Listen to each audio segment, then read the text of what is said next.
right. We are recording. This is the 4th annual Love is the Answer Day Zoomcast. Thank you for watching the film. And I'm going to open it up because our first speaker, Chief Nelson Whitney, isn't scheduled for another 8 minutes. So we've got about 8 minutes for introductions and just sharing. And then we'll have our first speaker join me in 8 minutes. I'm going to take care of a little bit of housekeeping, getting the live stream going and so forth. So if any of you want to say anything about the film or just say hello and where you're from. I see Barbara Simmons is there from Pennsylvania, Pia Civiletti from Maryland, Randy Nixon from Maryland. I see Becky Lantry from Santa Monica, California, and others. So if y'all want to go ahead, Bernita from Los Angeles area. Hey, Bernita. Hi, AJ. Good morning, everyone. Every time I see this film, I learn something new. Every time I see it, there are things that run through me that I want to see activated in the Los Angeles area in particular, but all over. I'm grateful that I come in on certain parts, and I'm right now. I'm just waiting again to really do something else. I spoke to a detective this morning. Well, we emailed each other about the film because he has a book and he has the authority to see the film. And I'm staying on him about it because he's a Christian and he needs to see this. And he's in the second command at 77th in the Detective Bureau. And I'm just, every time I see it, it just fills me with joy because I'm also, for those of you who don't know, retired LAPD. And I know Cheryl Dorsey, one of the ones that are in there. So I'm just grateful to be here today and to be able to continue to learn and to walk my experience through Love is the Answer. Thank you so much, Bernita. One of our first 12 graduates of the Love is the Answer Mentoring Circle Basic Training class. And that second class starts in January, but the day after Martin Luther King Jr. Day. We're looking forward to having more folks go through that. We're training people to become mentors using the Love is the Answer principles as the foundation. And I see Dr. Kathy Cash, who's one of our graduates as well. Anyone else want to say a few words?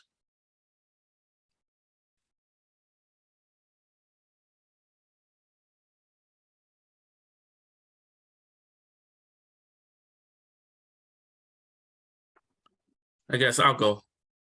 I'm Damien Kinsey. I'm from New York originally, but I work in the DC area and live in Maryland. I think the film was a great film talking about a topic that is very serious and needs to be addressed. And I think it actually came from the perspective of both the citizen and also the officer. So I think it showed a fair, balanced perspective, and I appreciate you sharing it.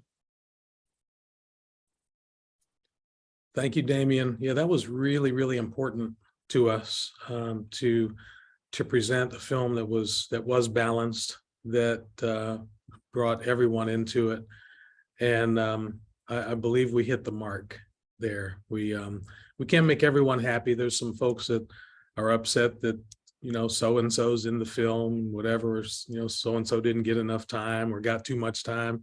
But overall, we're very, very happy with the way it turned out. And more importantly, how it's impacting people all over the country. It's transforming hearts, transforming minds, bringing people together. And that's what we wanted. We wanted people's hearts to open up and then start having those discussions that maybe they were putting off or didn't know how to have. And this creates some common ground for people to have those difficult but needed discussions for us to be able to come together like family. So thank you, Damien. And Damien, real quick, do you want to share a little bit about what you guys do? Because you're doing some amazing work, really helping a lot of people. Thank you, AJ. So I work for a great organization, a tremendous organization called Boys Town. Sometimes the name eludes people that we serve as just boys, but that's not the reality. Our organization is the grassroots organization in Omaha, Nebraska, with over 100 years of serving communities throughout the country. My particular site is in the Washington, D.C. area, and my program focuses on truancy prevention intervention and provides case management inside homes. We provide parenting skills workshops. We go inside the schools and provide social skills. We have a component of a behavioral health clinic that provides therapy for families and communities in the DMV area. And we also have a program that provides workforce development to the community. Awesome. And we're in Northeast Thank DC. you. And what's that website for people to check it out? So you can go to boystown.washingtondc.org. I can drop it in the chat if that's okay. That's awesome. Thank you so much. Thank you, AJ. We have time for one more guest before we get to Nelson Whitney. Anybody? Randy? All right. Since you called me, AJ. Yeah, one of the things that struck me again is as Bernita said, you know, I don't know how many times I've seen the film, and frankly, because I'm vain, I always look for myself in it. But one of the things that struck me, and when we talk about reconciliation, one of the comments was, you know, that we have to acknowledge and we have to apologize, and that's a threshold issue, and people really struggle with that because that's an acknowledgement. And I look at societies who have had great trauma and have been able to overcome that trauma, and I think of Germany and the Holocaust, where Germany has embraced their history of the Holocaust and they understand it, and they have a national process of historical understanding, and South Africa. And of course, Governor Newsom mentioned South Africa, and said that, you know, this is part of the process. So there's a theme that goes along with this, and part of the struggle that we have in America is you know, I would say America has historical amnesia. That America's great failing is that we don't recognize our own history. And part of the struggle in the film and Love is the Answer movement is trying to, without blame, without accusation, getting the country to acknowledge its history. Let's actually look at it. One of my favorite essays is from a philosopher named Albert Camus, who wrote an essay called Neither Victims Nor Executioners. And one of the themes of Love is the Answer, the film and the movement, is that we're not placing blame on people, that you don't have to be a victim and you don't have to be an executioner, that you can actually work to reconcile with people across boundaries, across differences. And those differences don't have to be, profound. They can actually be trivial, but we can overcome those issues. And that is why the film resonates with so many people. And we talk about DEI work, and DEI work is very hot right now. But the film is not just about DEI work. It's about true reconciliation across boundaries. DEI is a part of the film, but it's not all of the film. And that's one of the reasons why people are so attracted to it.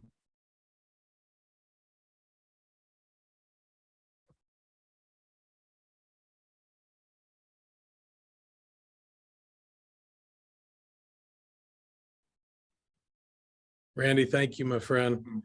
Yeah, man. Randy is an important part of our team.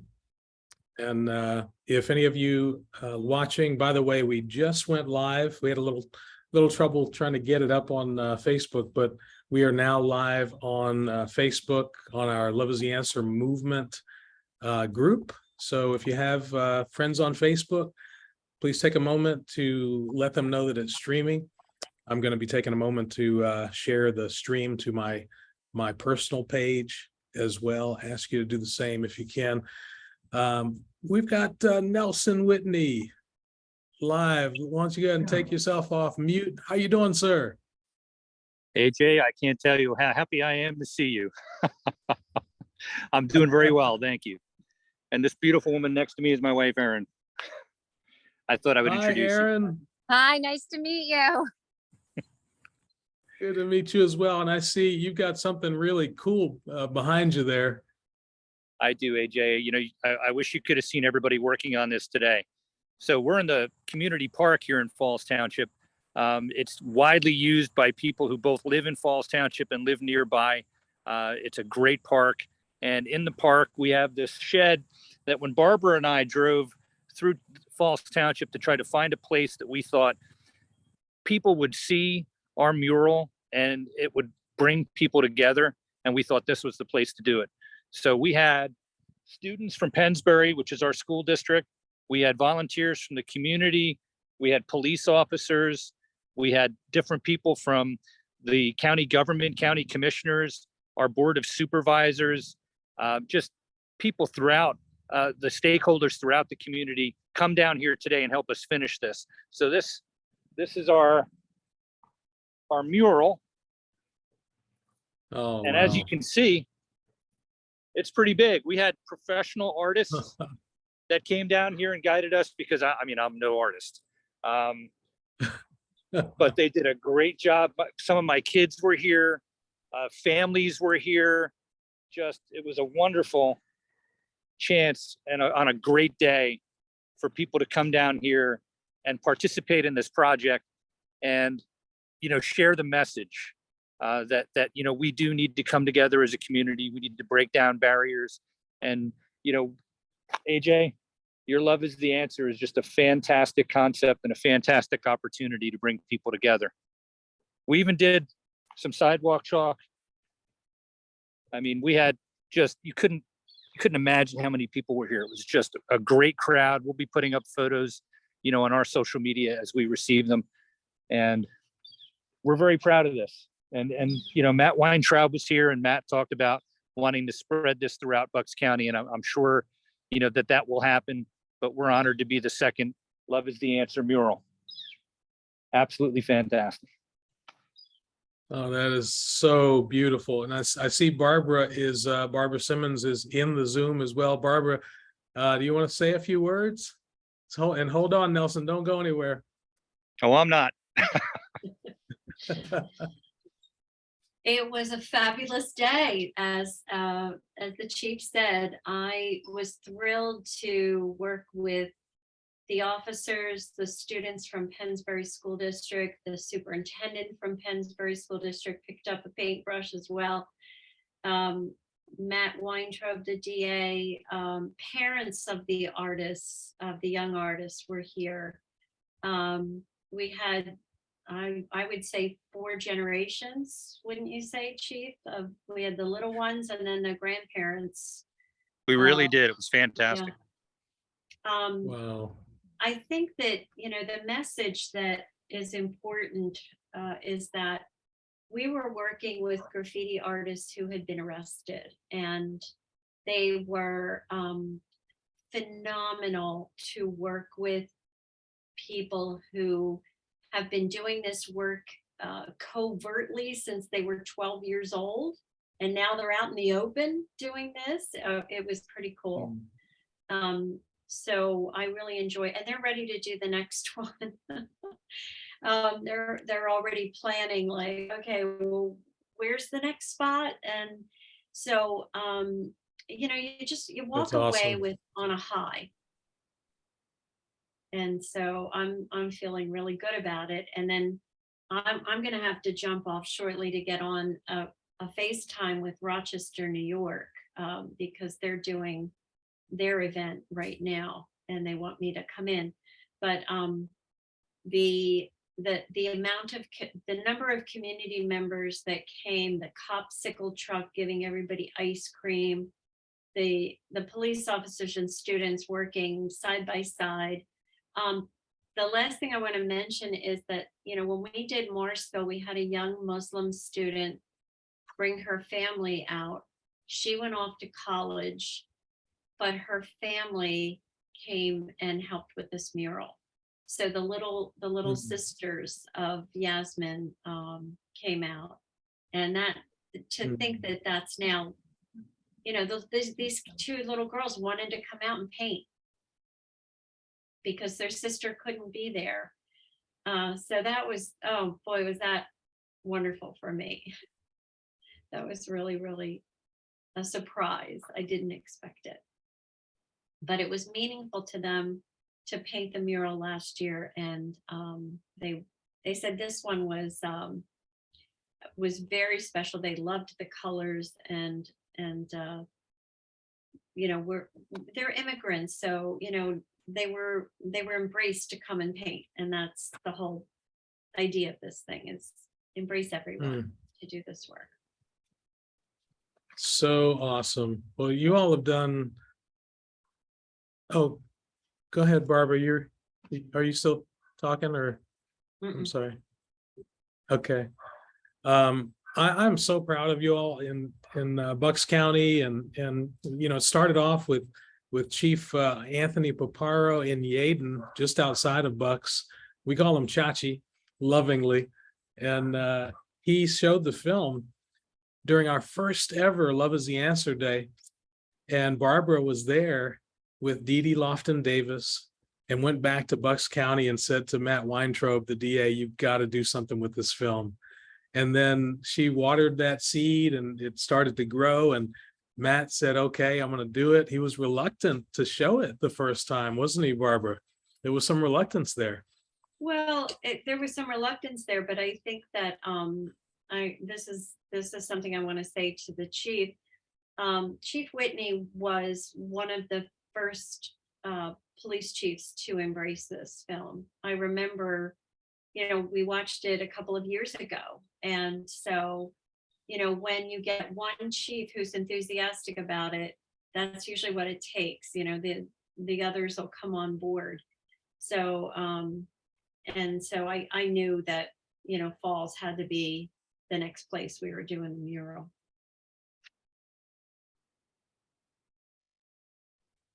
And Chief Whitney, as one of the early adopters, one of the first followers, any regrets?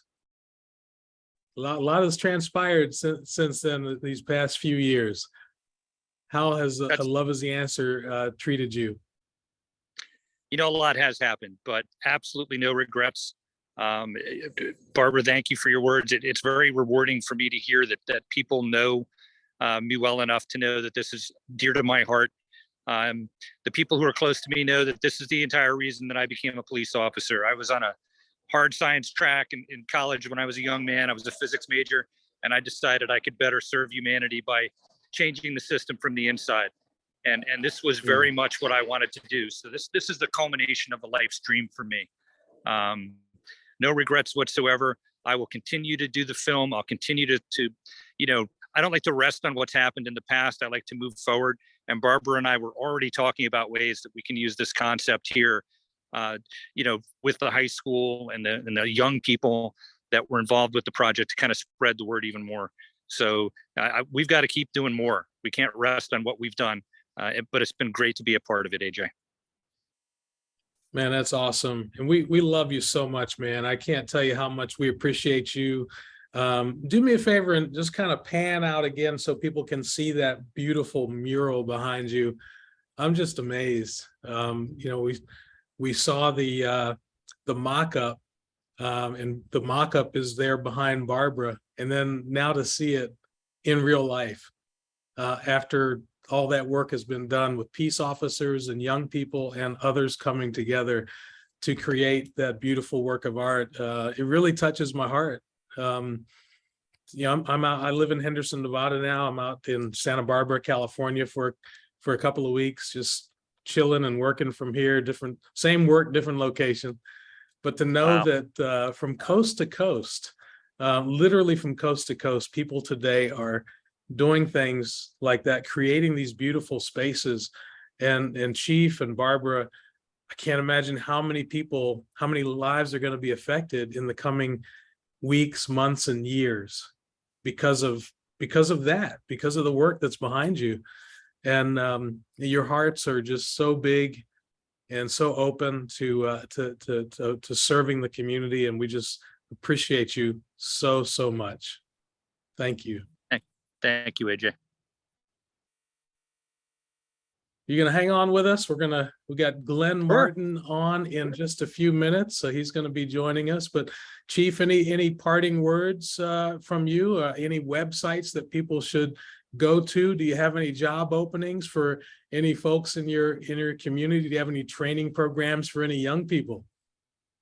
We do have job openings, and to become a police officer and understand that we are here to work with the community and be part of the community, not apart from it, is important. And we need good people. That's the only way we change the system for the better, is to get good people inside of it. We do run a youth academy program in the summertime, and this was a part of it, and it will continue to be a part of it. We talk about these issues with young people. We're not afraid to tackle tough issues. And, we have to set the right example, but we also have to affect these generations and end this thinking, this desire for people to be apart and separated and hatred. We've got to stop that. And the great thing about being a police department in a community is we have the table that we can bring people to come to the table and sit down and talk about these things. And AJ, it's always been a pleasure. Excuse me, sir. Shut the fuck up. Okay, sorry about that, folks. We're gonna have to remove whoever that was. All right. Okay.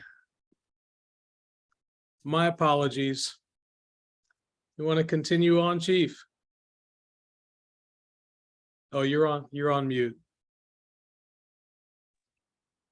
This is There you go. definitely not just like a one and done. And one of the things I really thought was wonderful today was, I have a sergeant that's been the lead on this project. He's a veteran sergeant, Chris Clark. He worked so hard on this with Barbara to set this up. He's taken this very seriously. And some of the officers today from our department that came down, here, George Thomas and Francisco Almeida, they didn't just come down for a photo op. They stayed the entire time. They were on ladders to make sure all the letters up here, got properly outlined. I mean, they really devoted themselves to this, and that's what's rewarding. It's one thing you need buy-in from command, but you also need buy-in from the rank and file officers, because they're the ones out there with the community. And it's you can see it, AJ. It's people are coming around to thinking the right way. Absolutely. Thank you so much. Folks, I do apologize for that interruption. We did our best to try to make sure that we knew who was in the Zoom, and we've removed that person, removed one other person as well. And let's see here. Hopefully we won't have any more issues like that. This is Zoom, and people do crazy things sometimes. But we are Love is the Answer, and this is Love is the Answer Day, and we ain't gonna let anybody steal our rainbow, are we? No, we ain't. So Chief and Barbara, thank you again. I'm gonna take you off spotlight, but please stick around because we love you and we don't want you to go anywhere. Hey, Glenn, Thanks, how you doing, my man? Good to see you and everyone else. I don't know about going after murals, man. That's a tough act to follow. I'm glad to be here. Glenn, how much time do you have with us? Do you have to jet right at 3:45, or can you stay a little longer? No, I can stay a little longer. All right, good. So what I want you to do then, brother, hold on. All right, I'm going to show something, and I'm going to make it even harder for you to follow. There's going to be something coming up. I'm going to share my screen, and I want y'all to take just 2 minutes. It's literally a 2-minute video. This is also from Bucks County, Pennsylvania. They're just rocking there. I was surprised with this yesterday. I got sent this video from Carol Johnson, who's one of our graduates of the Love is the Answer mentoring circle training class. And I'm going to play it. It's 2 minutes, 18 seconds. And then we'll be back with Glenn to follow this incredible video. Here we go. Thumbs up if you can hear it. Can you hear it?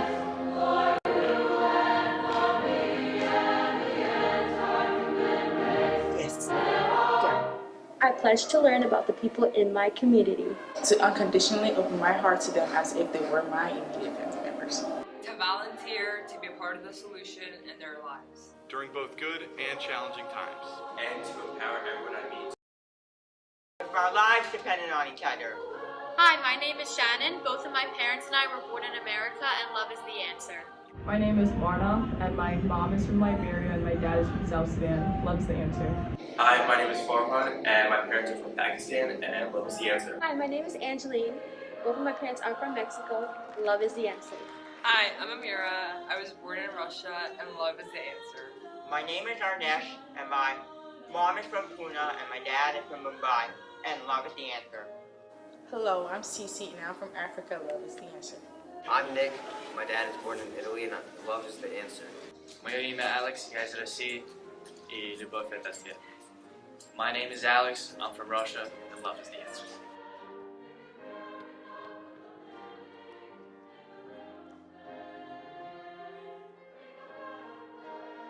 My name is Mariana. I was born in Colombia, and love is the answer. My name is Hamza. My dad's from Afghanistan, and love is the answer. Hi, my name is Karina Chirisama. I'm from Mumbai, and love is the answer. My name is Ethan Hinshaw. Both my parents and I were born in America, and love is the answer.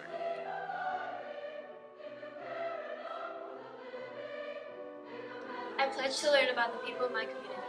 To unconditionally open my heart to their needs. As if they were all immediate family members. To volunteer, to be part, solution in their lives.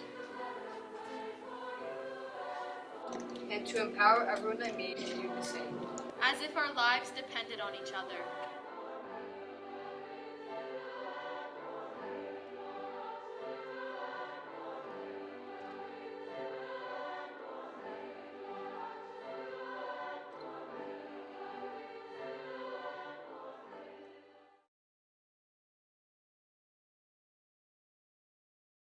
Woo, boy, oh boy.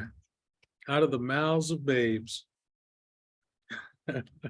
Glenn, I'm sorry I had to do that to you, man. I do apologize for making you follow that, but I want to give a real quick read of Glenn's bio before we get started. I don't know if I'll read the whole thing, but Glenn Martin, before launching both GEM Real Estate and GEM Trainers, Glenn founded and served as president of Just Leadership USA, an organization he built as a tribute to his son, Joshua, dedicated to cutting the U.S. correctional population in half by 2030.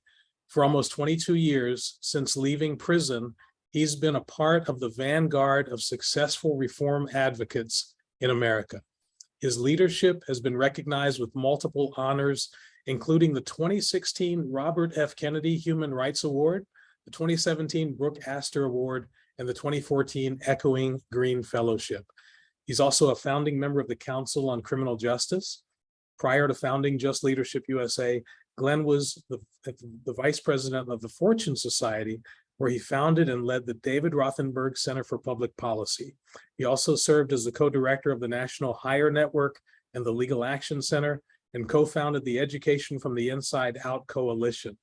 He's also the founder and visionary behind the Close Rikers campaign. That's hashtag Close Rikers in New York City. Glenn has served as a public speaker and has been a media guest, appearing on national news outlets such as NPR, MSNBC, Fox News, CNN, Al Jazeera, and C-SPAN. You can follow him at Glenn E. Martin on Twitter. All right, my brother. I hope that's a sufficient buffer between that video and having you speak so you don't feel so much pressure. I just want to say my name is Glenn. I'm born in Brooklyn, and love is the answer. How about that? That feels like where I should start, just so I can connect a little more closely with those young folks. Awesome. Awesome. Well, like I said, man, it's so good to have you here. We we talk from time to time, not often enough, but I'm constantly seeing you doing great things.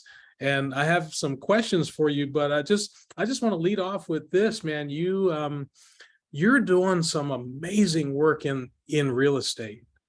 And you're not just a landlord, you're actually really making a difference in people's lives. Can you share a little bit? And I'm so fond of you for this, man, because my brother Abby, who this day is really for, and for me personally, he spent time in prison, and he was a painting contractor. And when he got out of prison the last time, you know, his life just blossomed, and he really served the community. And he became like the favorite painting contractor in all of DC, and all the politicians and celebrities and so forth went to him. And he just, every time he was out on a job, he would do something good for someone else. He didn't wait for Christmas or Thanksgiving to roll around. Literally every time I saw him, and he was my brother, so I saw him a lot, every single time I was with him, he would do something for someone else. And you just strike me as, you know, kind of being Abby-esque. I just have this bond with you, man, that you don't even realize the depths of it, how fond I am of you for the work that you do. So can you just share a little bit about what you do on a daily? Sure. I feel honored to be Abby-esque. I'm going to own that.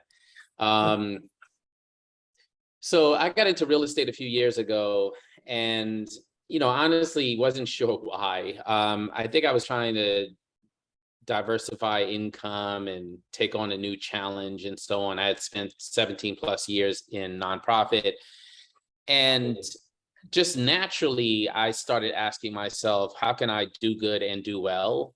How can I, you know, make money, build generational wealth, try to help Joshua, my son, and my other children from ending up in the criminal justice system the way I did, and yet at the same time support people who need a place to live that allows them to maintain their human dignity. And maybe part of it is I grew up really poor, on public assistance, single parent household, on Section 8. And so I initially bought a couple of pretty expensive units in Savannah, Georgia, and realized quickly that I just couldn't afford to stay in that part of the market. And then went across Martin Luther King Boulevard, and you can guess where the rest of the story goes when you hear the name of the boulevard. You know, I was really in the hood now, purchasing property. And what I realized was, you know, forget about just buying housing units and renting them short-term vacation rentals. Like, I could really have impact in the hood by buying properties and extracting the equity that was in these units. Like, essentially, the people who own these units before me, just about every unit I buy, have neglected them, and probably because the people they were renting to don't have a lot of power to push back on landlords who are not doing the right thing. But what it meant for me is I could buy houses with equity in them, with resources that I could extrapolate from the unit. And most people do that and keep it for themselves. I do that and fix these houses back to their original condition: new roofs, new HVAC systems, new walls, new cabinets, et cetera, et cetera. And I always ask myself and ask my contractors, is this a place where you would live? And if the answer is no, then we need to keep going until we get it to be the kind of place that we can feel proud living or having someone in our family live. And so, yeah, I went from 1 or 2 units to 92 in less than 3 years, because I've figured out sort of how to do this in a very formulaic way. And also important, I work with formerly incarcerated people to get the job done. So my contractors are formerly incarcerated. I primarily rent to people who are formerly incarcerated and Section 8. I will find attorneys that are formerly incarcerated. I will find real estate agents who are formerly incarcerated. My real estate advisor is formerly incarcerated. And part of that is to send the world a message, which I've tried for many, many years, that we lock up some of America's best and brightest. And, you know, we can keep doing more of what doesn't work, or we can do more of what works. And what works, in my opinion, is giving people a sense of dignity, resources, and opportunity to take care of themselves and their families. Because part of what landed me in the criminal justice system was just a series of poor decisions, primarily based around socioeconomic issues. But even people who go to prison for more serious issues, that stuff is usually contextual. It's usually about where they live, what's going on in their lives, access to mental health care, and so on. Anyway, that's why I'm able to do good and do well, is because I have figured out a way to be mission driven, even in my real estate practice. So most people, when they leave prison, they try to forget everything about what they experienced. And you've spent every day since then trying to help others who have been incarcerated. Why? Why not just try to forget and move on? Yeah, thanks for that question. You know, there's stories about Jesus Christ going into prisons, and people think he went into prisons to help people who were in prison. I would argue that he also went into prison because he got a lot from people who were in prison. I had the opportunity to earn a quality 2-year liberal arts degree while I was on the inside. And so my prison experience was, yes, it was prison, but it was also the kind of experience that people get when they go to universities and they are part of a cohort of people who are moving through the college experience. And I just realized that some of the deepest contributions to my life and my personality and my character came from the men who I was incarcerated with. And people think when you go to prison, you have a sense of what you're about to get into. What they don't realize is, you know, if you've never been to prison before, you're figuring it out just like anyone else, and you're coming with all of your biases just like anyone else. You watch television, you know, you think that prison is just people killing each other all day, every day. And if that were true, I guess we wouldn't have to worry about feeding people in prison. They'd all kill each other, but that's just not the case. There are people in prison who are there trying to better their lives, trying to turn their lives around.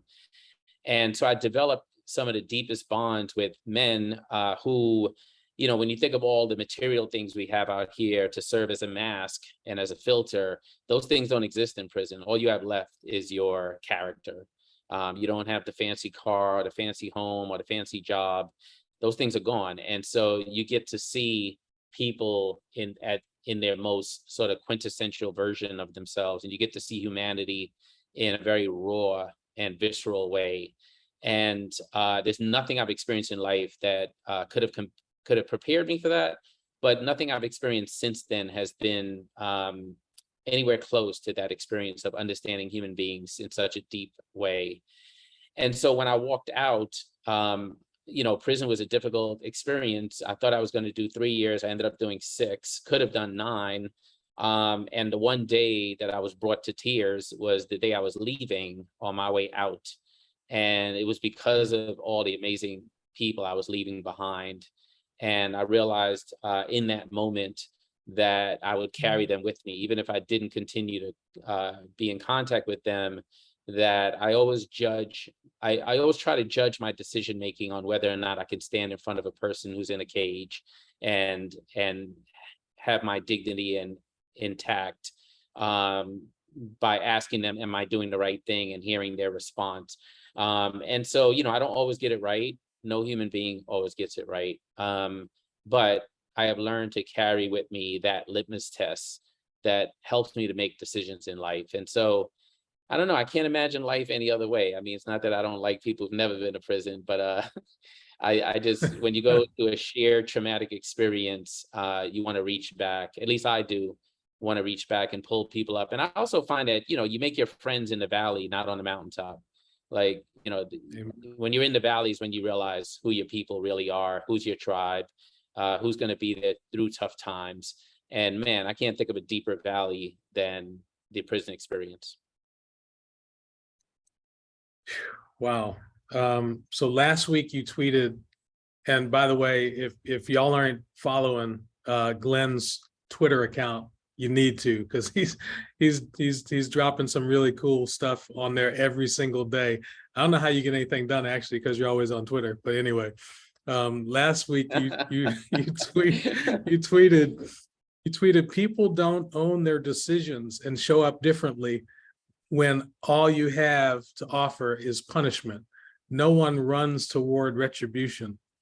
So what is the role of love and compassion in our effort to end mass incarceration, Glenn?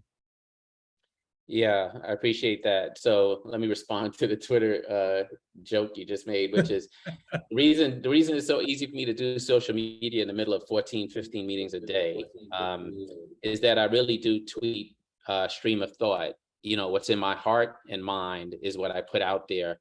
I find that we have all figured out ways to filter ourselves. And, you know, you are as weak as your secrets. You are as weak as the things that you're hiding from people. And so I don't hide things from people. I show up as my full self. Maybe it's my age, maybe it's my experiences and trials in life, but I have come to find out that the vulnerability of being truthful about my humanity is a powerful place to live and a powerful place to be. And to answer your question about what I tweeted the other day, you know, we unfortunately live in a country where we are punishing each other. Like, this, who we are and what we do, it's become part of our DNA. And, you know, we can't even settle and move on until someone has been punished, even in situations where there were mistakes made or no one seems to be culpable. It seems like until someone gets punished, we are not settled. And when they are, we move on, except the question we should be asking ourselves is, what are we doing to avoid those kinds of things happening again? What are we doing to make survivors of crime whole again? What are we doing to make it so that people who've committed a crime won't commit it again? And if you look at our criminal justice system, you know, we have a failure rate of upwards of 70% of people going back over 5 years. I can't think of any other industry that would operate with that sort of failure rate and continue to be fed resources. And so the question for me is, what can we do differently? And what can we do when a person commits a crime to recognize that we all hold a little bit of responsibility around that?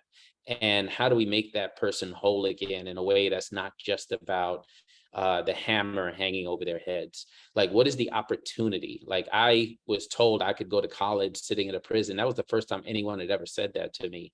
That could have been said to me years earlier in high school, but it wasn't. And I'll never forget that day. I mean, I may never recognize that person if I walk by them in the street here in New York, but at the same time, I will never forget the experience of having someone see something in me that I might not have even seen in myself in that moment. So how can we develop a criminal justice system where love is the answer, where compassion matters, where redemption matters, where restoration matters, where parsimony matters, where proportionality matters? Things that make it so that there is an opportunity and space for people who have violated the social contract, done something wrong, to see something in themselves that they may not even see in that moment, but yet develop not just a vision that they can head toward, but recognize that people have something else for them besides just hatred and punitiveness, that people have opportunity, people have love, people have caring, people have support, people who feel marginalized, people who sleep under bridges, people who are told you're not part of us. What do they have to lose? You know, when you're making hard decisions about whether to reoffend, even in times of crisis, even socioeconomic issues, you know, you make those decisions relatively easily if you don't think there's someone you're really going to hurt, someone who cares about you, someone who supports you. So I find that the more we can do to support people, which is the opposite of what they expect, you always got to give people the opposite of what they expect, whether it's a boxing match or whether it's the criminal justice system, because people come in with an expectation that you're going to try to take everything away from them, try to destroy them, try to punish them. And, you know, we live in a country where we have this ceremony at sentencing where people are knocked down a few levels. You committed a crime, you're found guilty, you're no longer one of us, you're gonna go away to this place with these high walls, with these towers, with these guns, you're gonna be punished. And then you do your time and you get out and there's no ceremony to bring you back up. We leave you there. That's the country we live in. And so I was particularly intrigued about the opportunity to be on this call, because when I hear love is the answer, I feel like if advocates and organizers and activists and law enforcement and researchers and everyone else who thinks about these issues would see love as the answer as an important part of their work, then I think that we can move away from the kind of tribalism that got us here in this country, whether it's political or otherwise, and just do more to see each other as brothers, as friends, as neighbors. Wow, that's incredible, Glenn. Thank you. Yeah, there's a lot of comments in the chat. This should be a TED Talk. Bernita said that her day has been truly blessed to hear this message. I agree. I'm deeply moved. I knew you were going to bring it, but you're just really touching my heart. You know, so I want to follow up on what you just talked about, you know, bringing people together and, you know, people doing these good things together.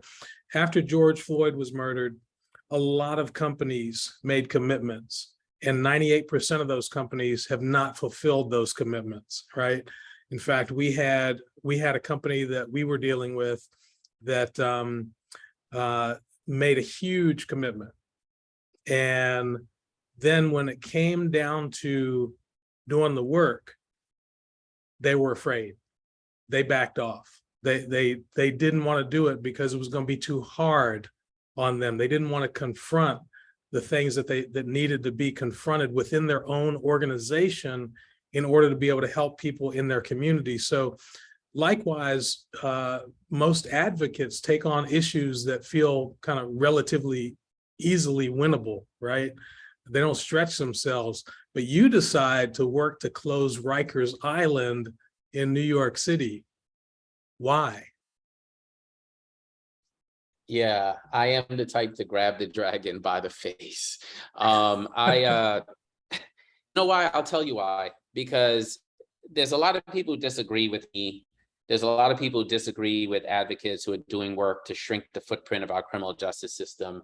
And if you start by capitulating on any part of their positioning, then you kind of enter a slippery slope and sort of negotiate against yourself.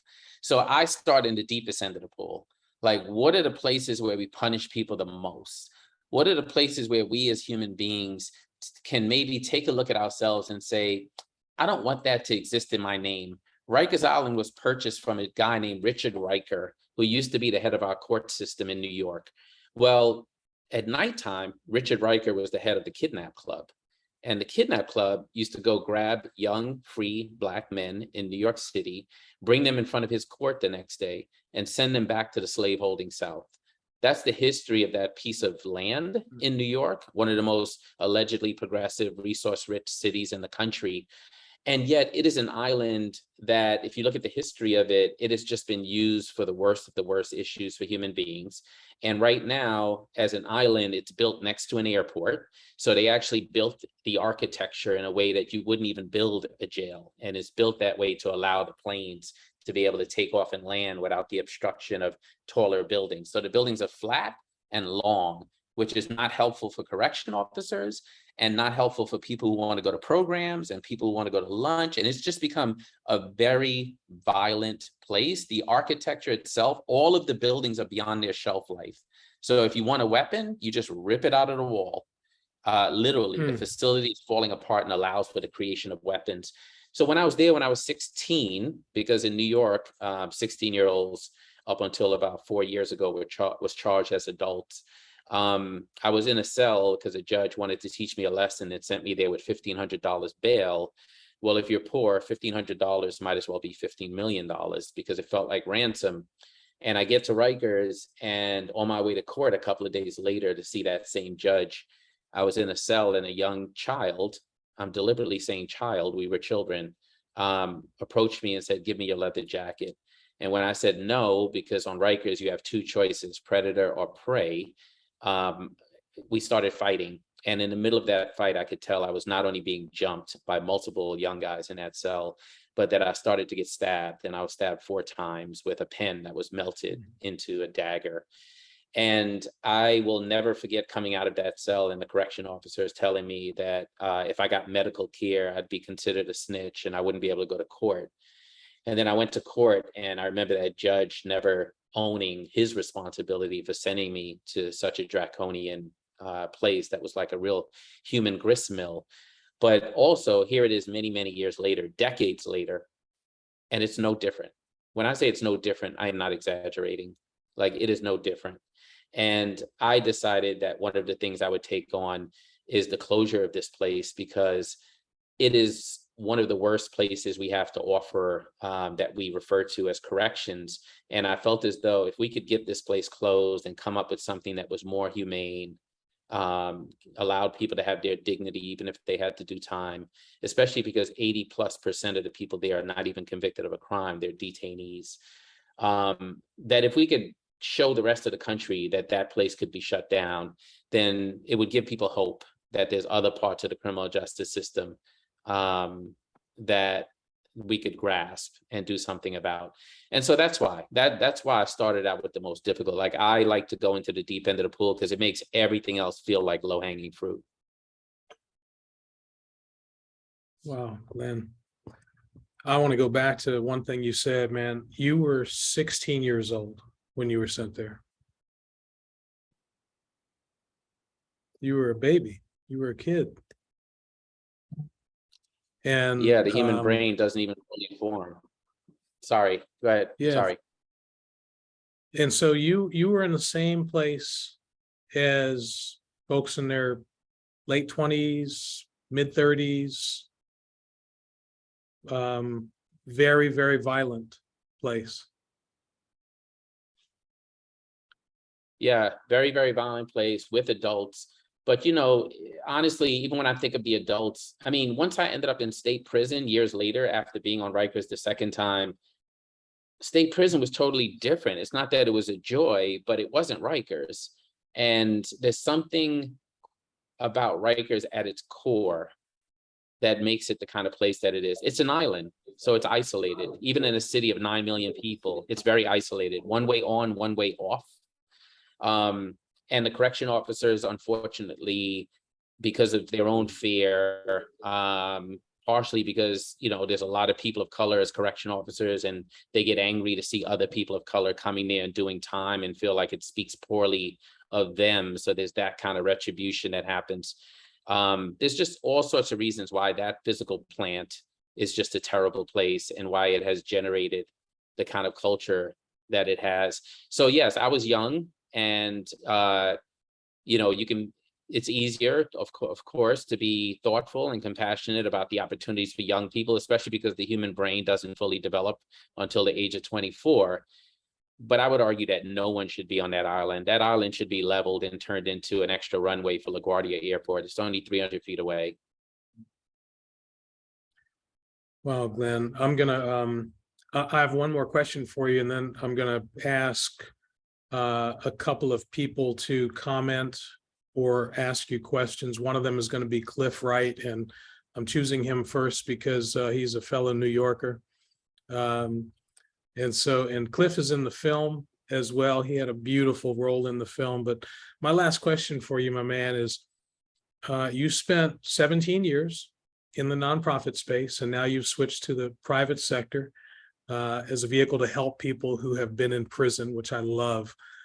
You shared a little bit about what you're doing with housing, which is so commendable. And one of these days, we're going to have to do something with you. Maybe when we do the Love is the Answer TV series, which we plan on starting to film next summer, maybe we can do a project with you on one of those rehabs and get our supporters from around the country to pony up some time and money and help out with a family. So what else are you doing? Because I know you're a busy man. You're a mogul. You're an entrepreneur. What else are you doing, and why are you doing those other things as well? Yeah, so I have been blessed to build a portfolio that's worth about $10 million, which is, shocking to me sometimes. I wake up and ask myself, what do I do with that? I am investing in other formerly incarcerated people by also helping them to figure out how to build wealth. I lived in the nonprofit space for a really long time, and for all of its good, there's also some inherent challenges in trying to change the world from that space.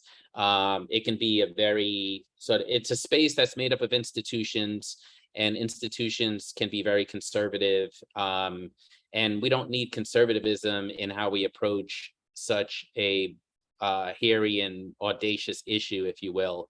We need people who are willing to take risks. And in some ways, the institutions created the sort of professionalization of good work can be problematic sometimes. People don't say things like the word love. You know, just before I got on, I said to my partner, I said, I'm about to get on a call and you're going to hear me use the word love over and over. Don't worry, it's a work-related call. Because, you know, people in the nonprofit space, like it's become so professionalized that you can't even use words like love without finding yourself in a controversial situation. And so I said to myself, like, let me see if there are other vehicles to do things differently, and to invest in other formerly incarcerated people. So I've helped 21 other formerly incarcerated people to move into wealth and into real estate. And they themselves now are also housing poor people, housing formerly incarcerated people, hiring formerly incarcerated people. So it's not the traditional model of getting a person a job, which has value. I mean, my first job, I was making $16,000 a year when I got out of prison, but it was a job, and it was a place where there was an opportunity for growth. But I do believe there are people out there like myself who are entrepreneurial, who can start their own businesses, do well, obviously take care of their families, their children, their grandchildren, their great-grandchildren, you know, break the sort of generational trauma of prison and incarceration. The other thing you didn't mention, which people are going to be like, oh my God, is, I mean, I run 2 businesses, not just the real estate business. I have a nonprofit consultancy. I've worked with about 55 different nonprofits. I built that 5 years ago, about a year before I got into real estate, 1.5 years. That business does well. I have about 8 subcontractors. Most of them are either formerly incarcerated or have addiction issues, et cetera, et cetera. And we work with nonprofit leaders to help them navigate some of these corporations that you're referring to that made these huge commitments after George Floyd. We help them raise money, but more importantly, what I do is I get to choose who I work with, and I get to work with people whose values match my own, and I get to even move them along as leaders. Some of the best work I do, as you know, I travel all over the place. I just sent to my itinerary this morning. I have like 10 trips in the next 40 days. But what I get to do is I get to invest in leaders as a coach. I get to do individualized coaching with people who are out there trying to lead, and I just help them sort of demystify what that means. You know, they say leadership is a lonely place, and that's hard for people to understand until they end up in that situation. But part of it is that you may have other leaders around you, but everyone is sort of head down, focused on the thing they care about the most. And the other thing is, you know, people tend to think there's some sort of roadmap on how to be a leader. And there really isn't. You really have to leap and build the wings on your way down. And what I find in coaching people is I'm really just helping them to trust themselves and have faith, and to be kind to themselves and kind to each other. That's a big part of what I do. People pay me well for it. Great. I'm glad. I think I've seen so much crisis in my life that I'm able to help people navigate crises. But that's the other huge part of my life. In fact, believe it or not, that's about 70% of my life. The real estate is about 30%. Beautiful. And I know you work out, you stay fit, and you have to with all that travel that you don't. Look at those guns, man. Put that gun away. Inspiring with your workouts. Yeah, so I'm glad you brought that up, because people would say, oh, well, he works so much, he probably doesn't have time for himself. Number one, as soon as I close this computer, I'm going hiking. Number Nice. 2, I build the things I care about into my schedule. So I build my workouts into my schedule. I build my yoga into my schedule. I even build walks into my schedule. I don't do 1-hour calls. I do 45-minute calls so that I can do something for 15 minutes in between. So thanks for saying that, because I think wellness is really important. Sometimes when we get involved in doing good work, we think we have to give it every bit of our lives. But the truth is we become better leaders when we have more balance in our lives, time with our children, time with our family, time with our loved ones, time in our communities, and so on. Amen. Amen. Thank you so much. So I got 2 folks that are going to ask you questions before we go on to the next speaker. Glenn, man, I'm so thankful, brother. Thank you for joining us. So I'm going to have Cliff Wright unmute, and I'm going to put him on spotlight. Let's see here. Here we go. Cliff is in the film. He's in Maryland now. He spent many years in Hawaii. He grew up in New York. Cliff, you want to unmute yourself, brother? And then we'll have Bernita. And then we'll have Joel Freeman joining us at 4:15. You having a little trouble getting your mute removed? There you go. Yeah, hi everybody. So I'm really glad to be here with you all. Hey, Randy. Well, I don't really have a question. What I really want to do is acknowledge you. I'm a native New Yorker, born and bred, from Harlem, Harlem boy. And That's where I live, Harlem. I live in Harlem. What'd you say? I live in Harlem. Right on. You know where City College is at, St. Nicholas Terrace? Right up the block. That's where I grew up. My family was one of the first Black families to live in that community. So we go way back there. But more than that, I want to just acknowledge the power in your words and in your sharing, especially speaking to this group of people, because this is a group of people who will take that out into the world and do something with it, not just hear it, but I mean like embody it, embrace it, and, and I'm one of those people.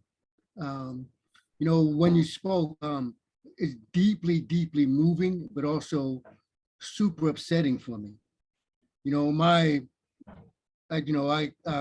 Rikers Island, I know about that place.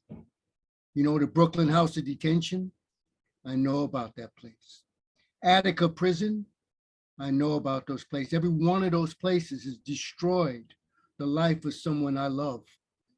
You know what happens there. It is the belly, the bosom of evil.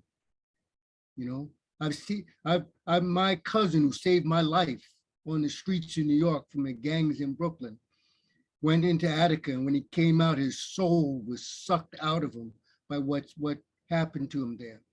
That you've come out of that place whole and healthy and able is extraordinary, because I know what goes on there,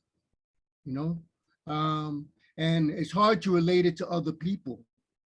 But I've looked into the eyes of one of my best friends after he came out of the Brooklyn House of Detention. This is a kid who was on his way to medical school, and because of some racist cop who stopped us in the middle of the night and took the drugs out of his pocket, threw it on the ground. Pardon my language, he said, "You going to jail, nigga." Took this boy, and he disappeared from us for like almost 3 months. It took his family a month and a half to find him. And the next time I saw him, it was like he was not there. Like you talk about taking a child and putting them into those situations, So your sharing for me is deeply, deeply moving and personal, And so I just want to thank you for sharing that here. But more than that, I just want to acknowledge the incredible grace and dignity you show in the aftermath of that. You've been to hell and came out of it with an angelic presence. I don't mean to be hyperbolic, but that's my experience of it. You came out of it in a way where you were able to give life and love and light into the world. And that, brother, is extraordinary. So thank you for being here and sharing that. I want to say this also. I met a guy years ago who started a thing called the Kindness Project, and and he was a man like yourself who came out of prison. And he said, what he saw there was just horrific. But what he saw is that the orientation of systems, what you're speaking to, really, it's punishment and full rehabilitation, but really what was cruelty, it dishonors the human spirit. And he said, if we made this one change, if we were oriented towards kindness, we would produce completely. And a lot of what you say, speaks to that. And he started it. He started the project, and it was starting to happen, but it kind of never really took hold, And I've not heard anyone speak to it as brilliantly in the decades since I heard him talk until now. So I want to acknowledge you for that. For me personally, calling it forward again because I've been sitting with that notion for a long time. And now to hear you speak, but more than speak it, you're living it and making it a possibility in the world and for others. And again, for people like the kind of folks who show up on a call like this, you know? So again, I really didn't have a question. I really just want to speak from my heart what I see and what I hear and underline the power of it and the beauty of it. There's grace and dignity in your words. And I want you to know I appreciate it. I appreciate your presence for bringing that, to having that be present in the experience of incarceration, in the experience of people returning to our communities, you know, beyond the stigma, beyond the enormous challenges they face when they return. I'm living in Baltimore. Baltimore has something like 3,000 or 4,000 people a year come back into the city from the system with no opportunities, very few programs set up for them, and a governor who wants to build more prisons rather than programs to help people live whole and well once they return, you know? So what you speak to is powerful. Now, this is the last thing I will say. This is a technical point between activists. I have a commitment that we give up this thing called not profit. I think that's a misstatement and it dishonors what we do, okay?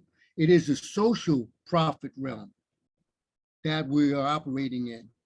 So I would invite you to kind of change the language a little bit, because the language has power, you know, and we do produce profit. I've done products, been part of projects that have raised hundreds of millions of dollars and saved thousands and tens of thousands, hundreds of thousands of people's lives.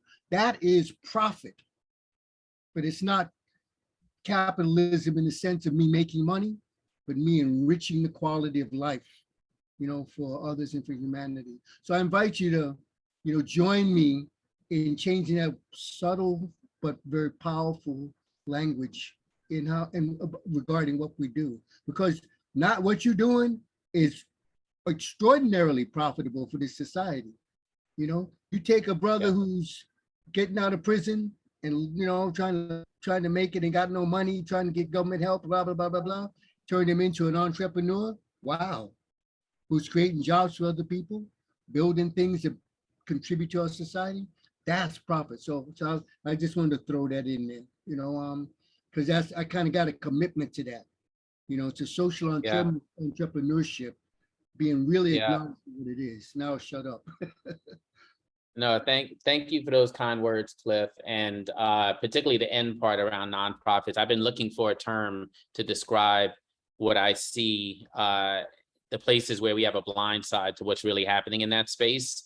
So that's a great place for me to shift language, and language matters. I agree. If you notice, I haven't used language like prisoner, convict, inmates on purpose in this conversation, because I agree language matters. Thank you, Cliff. I appreciate you, brother. We're gonna have you back on in a little bit. I'm gonna remove the spotlight.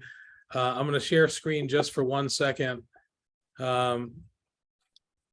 Y'all, this is Abby. This is my brother. This was a photo that was taken while he was in prison. Abby passed away in 1998 of cancer, and he passed away on September 17th, 1998. Abby was the man who taught me that love is the answer by living it out.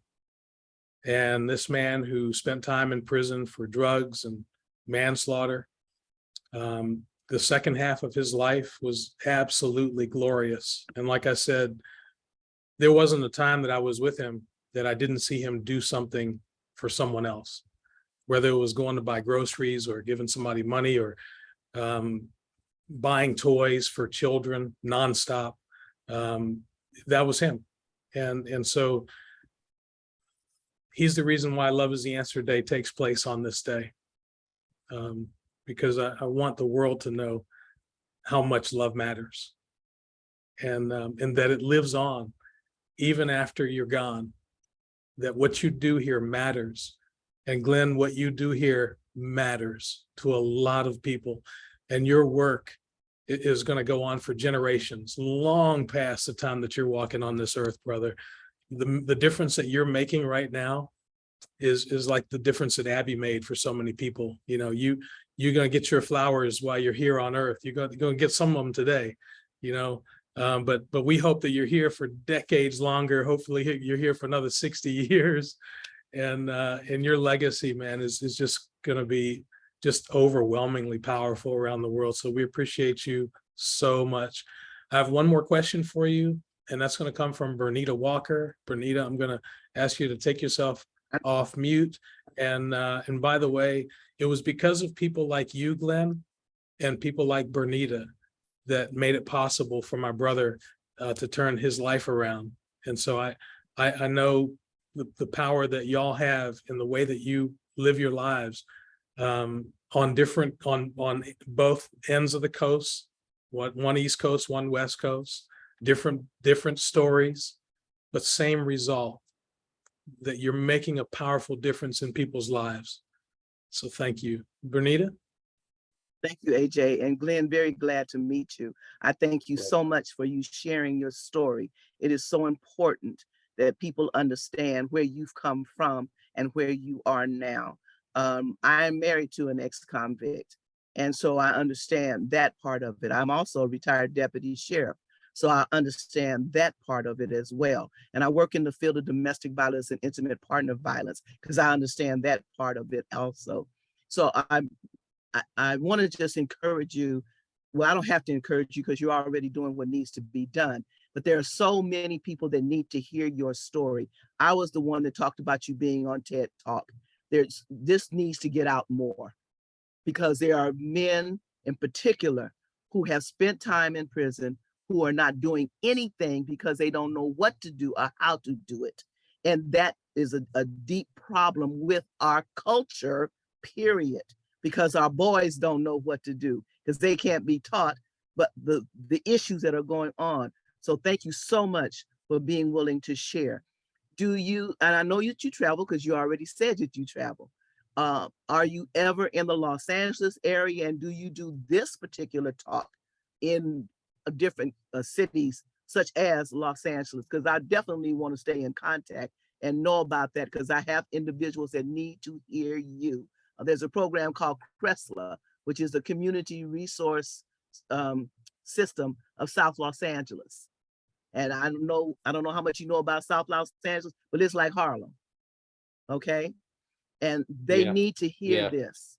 And I know that so okay, I'll stop asking my questions and stop talking. I can talk. And cool. Yeah, no, thanks for that. It's always good to talk to people who come from multiple perspectives. So I appreciated you sort of helping me understand your identity. My dad was a chief of police in the country where my family's from. And my dad is white, my mother's Black. My brother grew up to be a correction officer, a federal correction officer, and then a U.S. Marshal. So I'm surrounded by sort of multiple perspectives, if you will, and that is part of who I am. And I really appreciate people who come together around those identities and are honest about them and then still ready to engage in dialogue. Again, I think it's what we don't do enough of in this country. So I travel a lot. I just got back from LA. I was in LA a week and a half ago. I'm heading back to the Bay in a couple of weeks. I still do public speaking from time to time, and I would love to stay in touch and figure out whether there's an opportunity next time I'm in LA or next time I'm even in the Bay Area, such a short trip to head over to LA. So I appreciate you honoring my words, and I think we should stay in touch and make it happen. Let's just make it happen. Thank you. Thank you. Thank you. All right. AJ, well, thank you so much. Information to me, right? Absolutely. I can connect y'all, or if you want, you can connect with each other in the chat. You can do that privately, or if you want to share any information with everyone, you can do that as well. Bernita, thank you so much. And Glenn, I appreciate you deeply, man. Really, really do. Yeah, likewise. This was an amazing opportunity. I didn't know what I signed up for, but it was well worth it. And, this is a great group of people, and you're an amazing leader. I appreciate you, and I will see you and hopefully the rest of you on Twitter. Awesome. Yes, indeed. Cool. My information is in the chat for you, Glenn. Yeah, I see it. I'm going to screenshot it. All right, All I gotta right, jump. Folks, have a good rest of the weekend. all right, brother. Thank you. Also, oh, can I say one quick thing? Thank you so much about talking about the 15 minutes. AJ and some of the others know I have to get up every 50 minutes. So thank you so Yes. much. All right, take care. Bye-bye. All righty. Thank you. All right, y'all. Well, we're gonna have Joel Freeman next. But before, while Joel's getting set up, Joel, if you want to take yourself off mute, and if you can turn your camera on, that's awesome. Here we go. I'm gonna put you on spotlight here. Joel, you've been waiting patiently. We're running a little bit behind. We got a lot of goodness going on this Zoom today, bro. How are you? Oh man, I've been enjoying the conversation. I had this little window I could come, and I'm so thrilled and honored to be here, AJ, and just meeting everybody else too. It's wonderful here in Maryland right now. Oh, beautiful, beautiful. It's looking nice out there. No snow on the ground yet. Got another month or two before that happens, right? Right. I like your background better though. So Joel, my dear friend, will you share a little bit about yourself with our viewers? And by the way, we're on Zoom, but we are streaming on Facebook as well in the Love is the Answer movement group. Well, thank you very much. First of all, it's great to be here. And I spent. I'm originally from Alberta, Canada, a little town of about 2,000 people, just about 80 miles north of Calgary. Left home when I was 17, became a long-haired hippie, dope-smoking fool, hitchhiking all around North America. I don't know how many thousands of miles.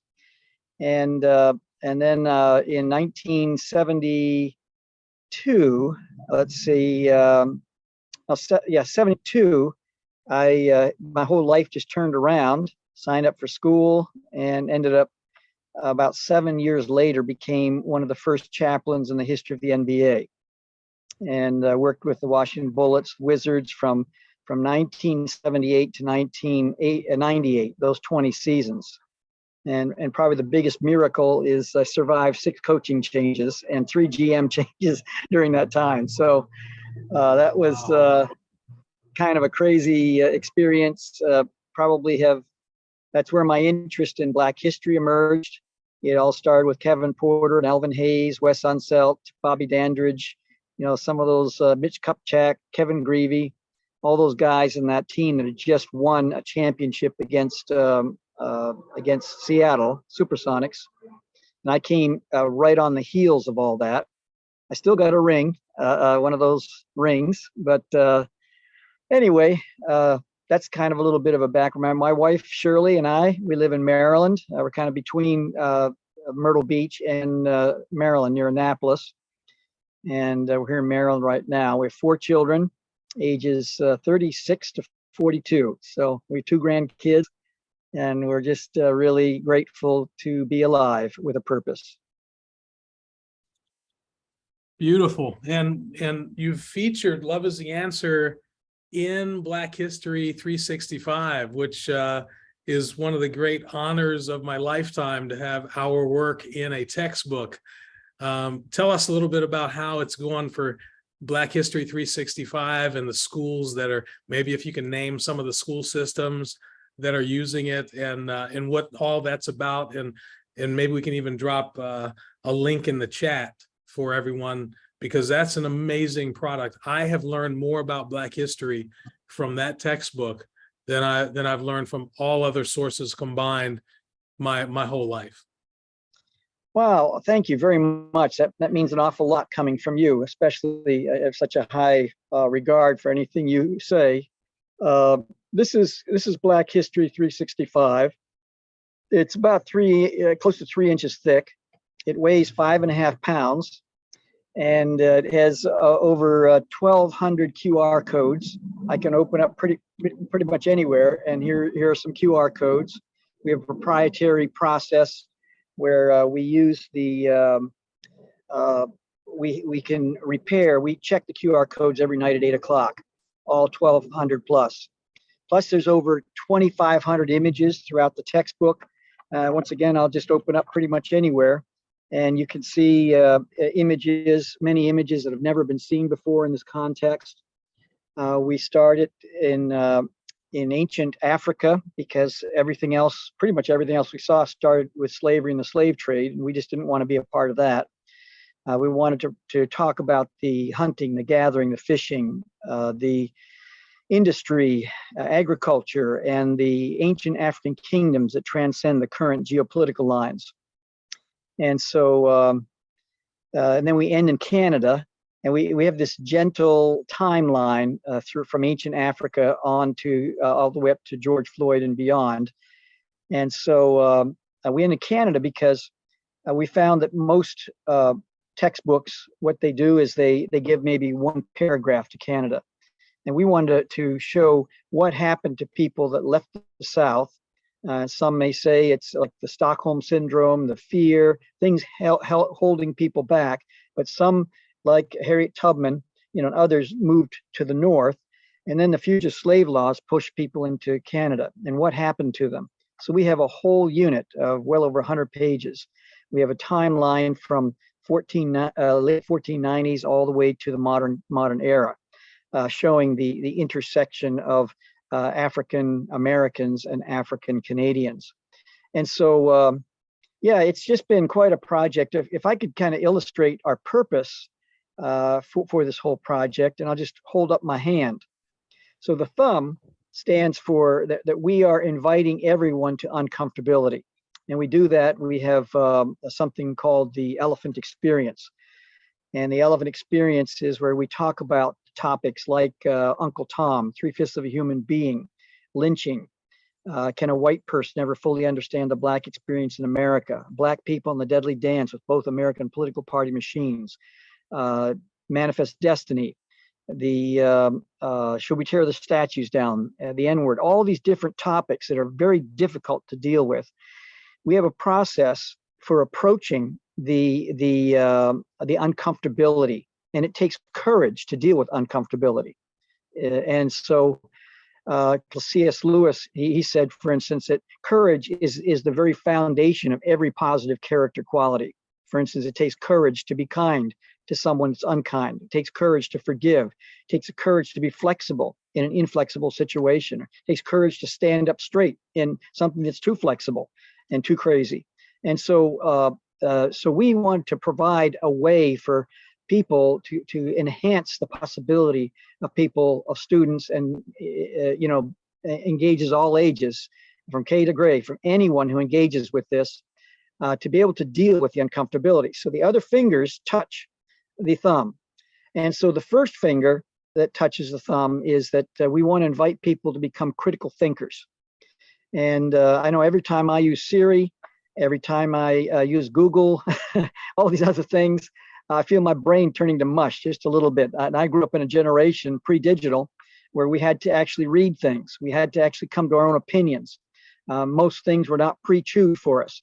And this is not an indictment against this generation, but people grow up just talking to their cell phone and the answer comes, and without much thinking involved. So we want to really bring critical thinking back and invite people to engage in the Socratic method. And wherever there's a binary choice, to provide both sides without tipping our hand one way or the other, and to not bend the arc toward one political party machine or the other that engages in their own separate confirmation bias bubbles and the echo chambers that are involved there. So critical thinking is very important. But then the next one that comes with it is to be a compassionate listener. 2 ears, 1 mouth. There's a parable there somewhere. And to be able to learn the art and science of really listening to people, and to listen for the pain, to listen for the joy. People many times won't share their joy unless first you can sense and be with them in their pain. And then the next one, the other finger, this represents to have a fact-based, respectful communication. So the courage that's being developed here is not just thinking, but it's listening and now speaking. But there's a whole purpose behind the thinking and the listening and the speaking, the fact-based, respectful communication. And the final one that's built upon the rest is to become an action-oriented solutionist. And so it's important. We want to deal with the problems. We want to look at the problem straight in the eye.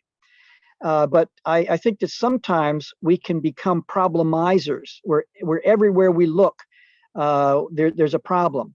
And so we want to become solutionizers or solutionists, if you will, like a ratchet wrench. The purpose of a ratchet wrench, if my phone can represent a ratchet wrench here, is that when I go click, click, click, I'm setting it up so I can get purchase on that ratchet wrench, so I can either tighten or loosen the bolt.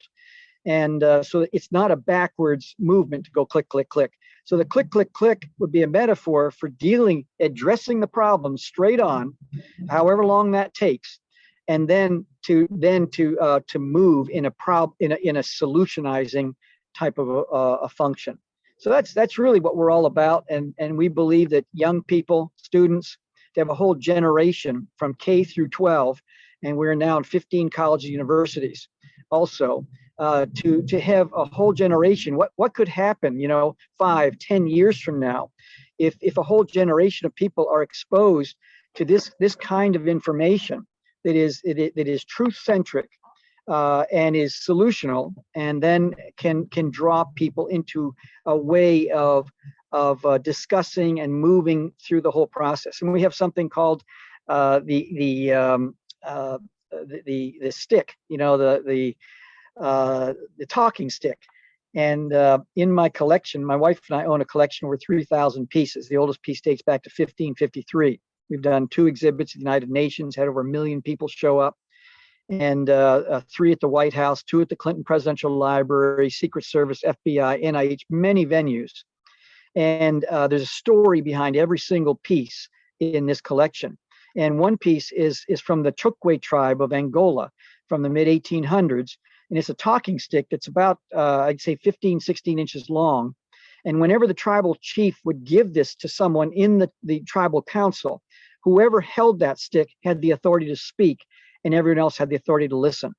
And then would pass on, once that person felt listened to, would pass on to the next person in the tribal council.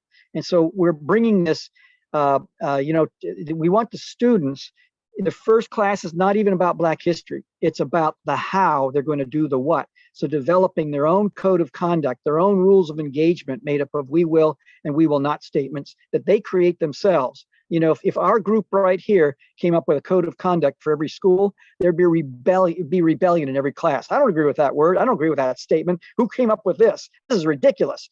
But when the students come up with it, it is powerful. And I've worked with leaders of multinational corporations around the world, traveled over 55 countries, worked with heads of state and their senior advisors. I've worked with teenagers, all kinds of individuals, faith-based, non-faith-based. And you know what? Every single time it works. And the reason why, because everybody has on their back, please love me, please accept me, please don't judge me. And so every time a group comes together and comes up with a sense of rules of engagement, it's that they come up with things that are so similar and yet so unique to that group. And then to have a talking stick for the first 3 weeks that now to deal with this list of elephant experience topics, these tough topics that people end up banning each other on Facebook over and don't want to talk about, but the courage has been developed to talk about these tough topics, these uncomfortable topics, to embrace them, and then it becomes a metaphor. The teacher can say, Sally, Timothy is a talking stick. You know what that means. You don't even have to physically use a talking stick anymore. It becomes a metaphor for the whole classroom that brings a sense of order, and out of that order can come creativity. That's awesome. That's awesome. I encourage everybody to get the textbook. I think everybody should have a Bible and the Black History 365 in their living room. Does anybody have any questions? Yeah, can I say something real quick? Go. A co-author, Dr. Walter Milton, he is one of the most incredible humans on the planet. He's Black, of course, I'm white. And for him to, first of all, for him to call me up took a lot of trust on his part. And it was like a sacred moment when he called. And I later told him, I says, you had me at hello. We've known each other for over 2 decades. And then it took a lot of trust on me to say yes to him. And then to talk about these tough topics for 2.5 years, 12, 16-hour days with this gentleman is truly remarkable. And then to build a business model out of this, because any one of those layers, our friendship, talking about history, and then building a business model out of it, it's filled with minefields, especially in cross-cultural ways. And so for us to be able to come through this together, I just have the highest regard for Dr. Walter Milton and his family. It's a joy to be working with him on this project. Awesome. Yeah, I've had the pleasure of meeting him through you, of course, Joel. Tell him I said hello. We're I will thinking do about that. him. And you guys have done an extraordinary work. And like I said, everyone should have at least one copy of this. And Bernita has her hand up. I'm gonna give you the microphone. Bernita, I'm gonna put you on spotlight with Joel. I'm gonna step away for just a minute. But I will be back, and have at it, Bernita. Thank you. It's going to be short though. Okay, thank you. Hi, Joel. Very nice Hi, to Bernita. meet you. Good to meet you. My first question is the purchase of the Black History Book 365. Is there a specific way that you'd like to see us purchase this book? Well, first of all, I think AJ has an affiliate link, and so it would be benefit to Love is the Answer if you went through AJ, and we have that available. It's only available. I mean, just imagine, you have Houghton Mifflin, Pearson, and about 3 or 4 big publishers. If any one of us call them, they're going to say, what's your school number? Are you an educator? And they would hit it that way. But we found, we're not on Amazon. We're not a person has to come through bh365.org in order to get a copy of this. And the textbook, a big textbook is 400 pages. Our textbook is 3 times that size, 1,248 pages. And so we tried to keep the price down. It's extremely expensive. Because I'll just give you a quick, the boards are thicker than normal. We have Smythsonian binding, so it just opens up elegantly without the mousetrap effect, of it trying to pop back. And then the paper is just a special kind of paper. It takes them about 7 weeks to even order now with all the supply chain issues. And so we've tried to do something that's very elegant, a piece of art, and yet very informational. And so I would say reach out to AJ and work through him in order to get a copy. Okay, that was my first question. And my second question, you made a comment that I asked about in the chat. You said, and if I'm wrong, that's okay. Action-based activists. Action-oriented solutionist. That's what I want. Okay. Action-oriented solutionist, and you can see that on the website BH365. So it's B as in black, H as in history, 365 for 365 days a year.org, not com. So it's bh365.org. But you can see those 4 things, the 4 things that I mentioned about thinking, listening, speaking, and solutionizing. Because that's kind of our mission. And I applaud you for that. I'm a believer of that as well. I'm filibustering until AJ comes back, actually, right now. What question do you have? Is there anything on your mind? Oh, you're back. Okay. I was no, because of the fact that that's how I am. I am an action-based activist per se. Mm-hmm. As a matter of fact, my pastor on just last night when he called about something else, he said to me, "Okay, you're out there saving the world now. What next?" Oh, that's great. I'm trying to cut down, but God keeps putting things in front of me recently that does not allow me to do that. It allows me to switch from one area, since my daughter is taking care of the agency, to this Mhm. area that needs to be also taken care of because it's a part of what we do. I'm in the field of intimate partner violence and domestic violence. So Wow. all of this that we're talking My about hat's is off to you. encompassed. Thank you very much. It's all encompassed in that because that is at the foundation of everything that's going wrong. Like the good book says, bring forth fruit in your senior years. And Well, I I got was gray reading an hair, so article. I'm doing that. I was reading an article recently. They say the most productive years in terms of decades is 60 to 70, and then 70 to 80, and then 50 to 60. That's the order. So 60 to 70, 70 to 80, and then 50 to 60. So I'm you got some 76, real good so years. I'm right there. Yeah, You're I'm at 39. 76. You're at 39. So I don't know where you are in that I want all of productivity my scale. years. I want all of my years. I want all of that experience. Now, don't cut me short. Thank you so much. Oh, fantastic. Thanks, Bernita. Joel, and if anyone else has their hand up, you can ask a question or make a comment, but Joel, this being Love is the Answer Day, this day that we've set aside for as many people as possible to do something good for someone or their community. I believe that there are some folks that are watching the Facebook simulcast right now that are thinking, you know what, I need to get my hands on a copy of that book and give it to my local police chief or my local sheriff or my local high school principal. What kinds of folks should have this professionally? What kinds of folks should have this book on their desk or in the conference room or in the break room at their job? Well, I guess, when you're in a jar, you can't read the label.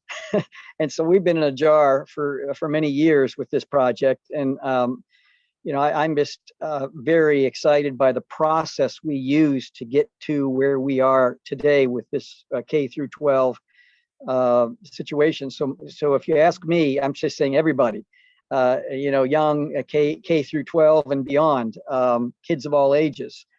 But I think that, what I hear, especially since George Floyd, we've always known there's been challenges, but George Floyd somehow made it so that people on the left, people on the right could agree, hey, something was wrong there. Something was wrong. And so even the most conservative and most liberal and everything in between, no question. And so we weren't even planning on it, but we launched this right about a month after George Floyd. And so America was looking for a solution, not the solution, but a solution to the education gap in America. And I say that transcends into corporate, not-for-profit. I take my hat off to Cliff about coming up with a better term for that. But faith-based, anything and everyone. And that's why we allowed people, onesies and twosies, anyone to get a copy of this, as opposed to the big 3 or 4 publishers out there not allowing that for their products, for their resources, because people were just saying, I want this for my coffee table. And I want to just be able to whip it open and just, what do I see here? And so immediately, when I open it up, I see an L.O.V.E experience about, is slower justice or faster justice, which is better than the other, slower or faster justice. And it's the whole thing about Reverend Fred Shuttlesworth, the Southern Christian Leadership Conference, the 10 Commandments of the Southern Leadership Christian Leadership Conference. And immediately, if I've got this on my coffee table and I'm just whipping it open just to see what I want to learn today, there's just so many ways a person can go in this topic, this whole topic, and it's inclusive. And so, if it's someone, regardless of ethnicity, gender, age, background, born in Germany and now living in Oakland, it doesn't matter. This is something that connects with everybody. Fantastic. Thank you. And I just want to say also, when it came to talking about George Floyd and everything else, Walter and I discussed it, how we're going to write this. And I said, AJ has to write that, Walking While Black. And we need to have something in the textbook. So that once again, being solutional, not just talking about the problem and putting it out there and just saying, this is what happened, that's what happened, here's what happened. Instead to say, hey, teacher, educator, there is a resource. There's a film you need to show in your classroom. There's a book you need to get. There's some people you need to reach out to, so that we're not just grinding about the problem. We now have a way to now discuss this, a framework to discuss it. And that's what made us so excited to be collaborating with you on this textbook. And I hope and pray that educators see the website address and connect with you, AJ. And every chance that we get, we talk you up and encourage people to reach out. Thank you, Joel. Thank you. One of these days, there's going to be a Black History 365 and the Walking While Black, Love is the Answer film and Love is the Answer book in every high school. Yes. And every college and every middle school in America. By God's grace and his favor, from your lips to his ears.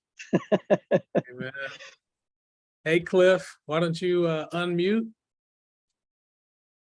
Yeah. Hey, Joe. That sounds Hi, like Cliff. a great book. I got to see it. I mean, I Well, can't you're in wait to see Baltimore, it. right? Huh? Are you in Baltimore? Yeah, I'm right in the county. Right in the county. No, hold on a second. Cliff, right? Can you hear me? No, not quite. Oh, pretty close. You didn't hear that, huh? No, Okay. no. Yeah. Well, it brings to mind a project that I was a part of some years ago, and I wanted to just throw this out there as a possibility because it's in alignment with what you're talking about. We a group I work with, they were working on the issue of ending hunger, and one of the things they did is they produced a book called Ending Hunger. It really was a definitive tome regarding the whole issue. So you could not know anything about ending hunger in the world and pick up a copy of this book. And really, when you got to the end of it, you knew this subject. I mean, and you knew also, like what you're speaking to, what actions you could take. So you knew the truth, you knew the resource, you knew the conversations and the dialogues about it. You know, it really went deep. It took a deep dive into this issue. It became like the definitive text on the issue. And so that's part of what gets me excited about, what you're sharing about this book. It sounds like you really have done a work that's comprehensive. It's not just, a few facts, but, you did a deep dive, but also made it such that it's a resource for other people to even go further. And like you were saying, and to look at, to inform their actions as well. But here's the part. I'm sorry, go ahead. Here's the part I wanted to share. One of the things that made that book so powerful was they had a big game, and it was to get it in every library everywhere. So when AJ talked about whose desk it should be on, it should be in every library. And it reminded me as a kid, libraries were a sanctuary for me. And what I used to like to do was go there and just kind of walk around and see what I find. And I always think about, I found two books that really blew my mind as a kid. One is I discovered the Odyssey and the Iliad, which wasn't being taught to me in school. I got, just hypnotized by that story, and then there was another book on Black sports heroes, and I learned about Jack Johnson, wow, heavyweight champion. And this whole book, and those two books just were emblematic to me of just great stuff I found in the library. And the bottom line is that we actually ended up getting that book Ending Hunger in the libraries everywhere. Wow.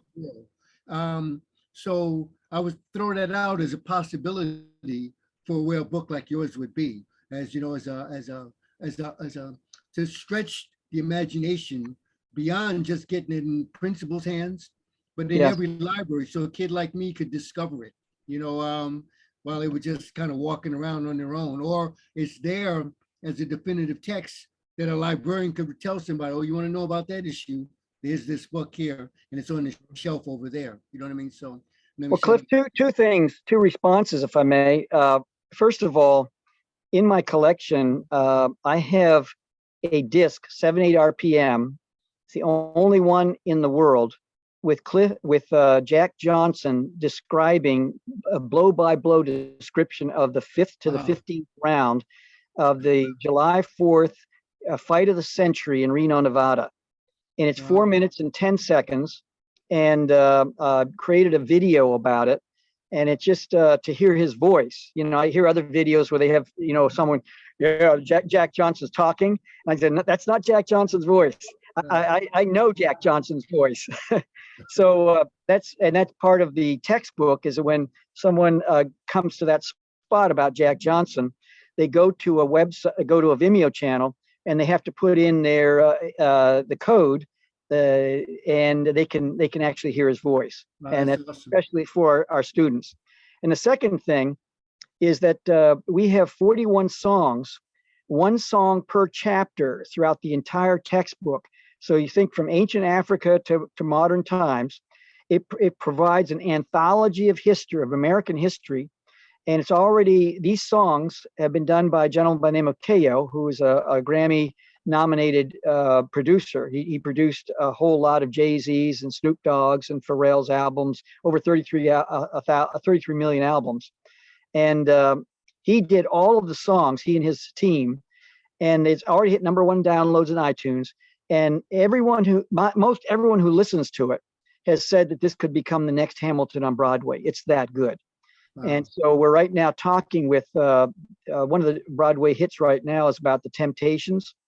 And so we're talking with the Temptations right now about doing this in concert with them as kind of a follow-up after the Temptations about Black History 365. So we're pretty excited about some of the opportunities.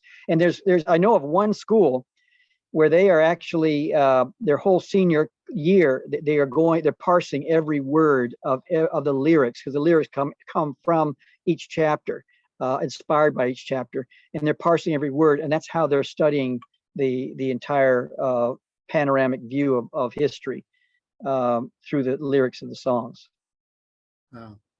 Yeah, that's an incredible project you got there. I mean, I think about the difference from when I was a kid finding that book to now being able to find your book, but it has like all these links and videos and websites. Oh, it's crazy. I mean, what it's a library in itself. Yeah, and it brings it alive. You know, it's just something about it that's just like the pictures bring people in, and then the sidebars are in a kind of a chatty writing style with 3 different writing voices throughout the whole textbook. And then it brings them into the content, and then they can go deep, wide, wherever through the videos. It's crazy. So if they're looking at the difference between W.E.B. Du Bois philosophy and Booker T. Washington, you know, we have like 5 videos for both, and then we're not going one way or the other. We're letting the students figure it all out. Yeah, that's incredible. It's wonderful. Thank you so much. Thanks, Cliff, for your questions and comments. I'm going to take you off spotlight for now, but don't go anywhere. Calling on you again. Joel, man, amazing. Thank you so much, AJ. Yeah, and thank you for your time today, for the commitment that you've had over a lifetime of making things different and better. Just a little personal story. You know, I grew up in Severn, and I grew up right outside of Fort Meade, and some of my fondest memories were going over to Fort Meade. You know, it was an open base back then. Anybody could go off, right? And I spent most of my days there with all my friends, because we all went to MacArthur Middle School and Meade High School. And I remember going over to the old gym to see what was at the time Washington Bullets practice. It was, what year was that? Because I might have been there. You may have, man. It was a long time ago. This was like the 70s. Yeah, the 70, 78, 79, 80. They were practicing at Fort Meade. and I used to go there all the time. I used to go golfing there, and there's just like you said, an open base.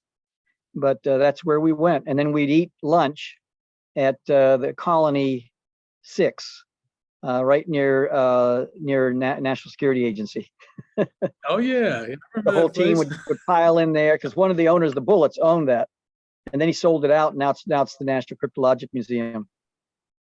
Yes, I remember that's going back a ways. So Yes, it is. We may have smiled and waved at each other, or met, We didn't or something. know. All right. Well, that's a Joel, piece of information I didn't know. That's great. Yeah, you got to put that in the next book.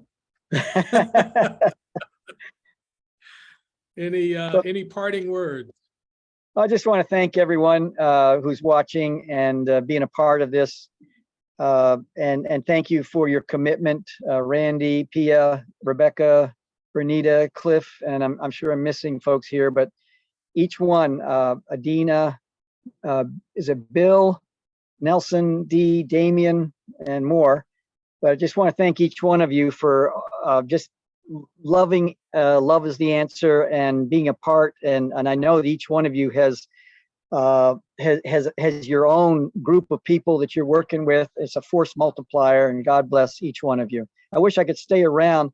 My wife just got back from 3 days up in Catskills, and so I just want to hang out this evening. Probably watch a Orioles game or something like that. I don't know if they're playing tonight.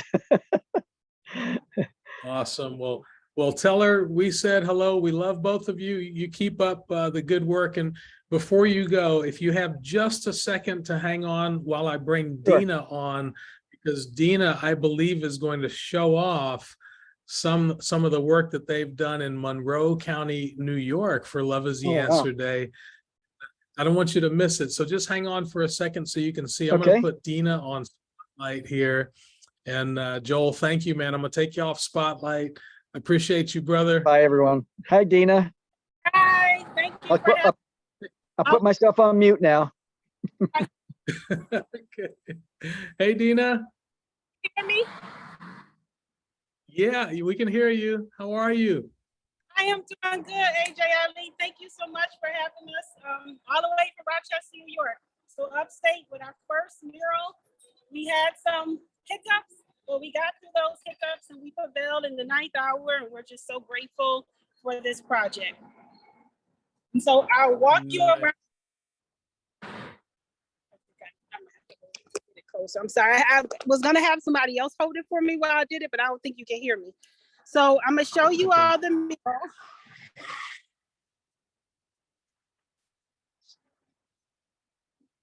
Oh, goodness. Wow, look at that.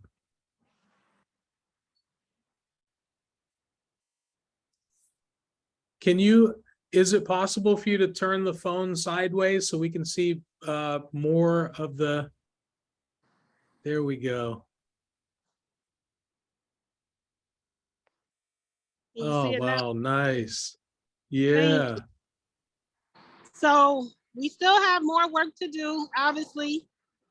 But we wanted to make sure we got the hashtag, the pledge, love is the answer. And we did like a hands with the locket, with the key.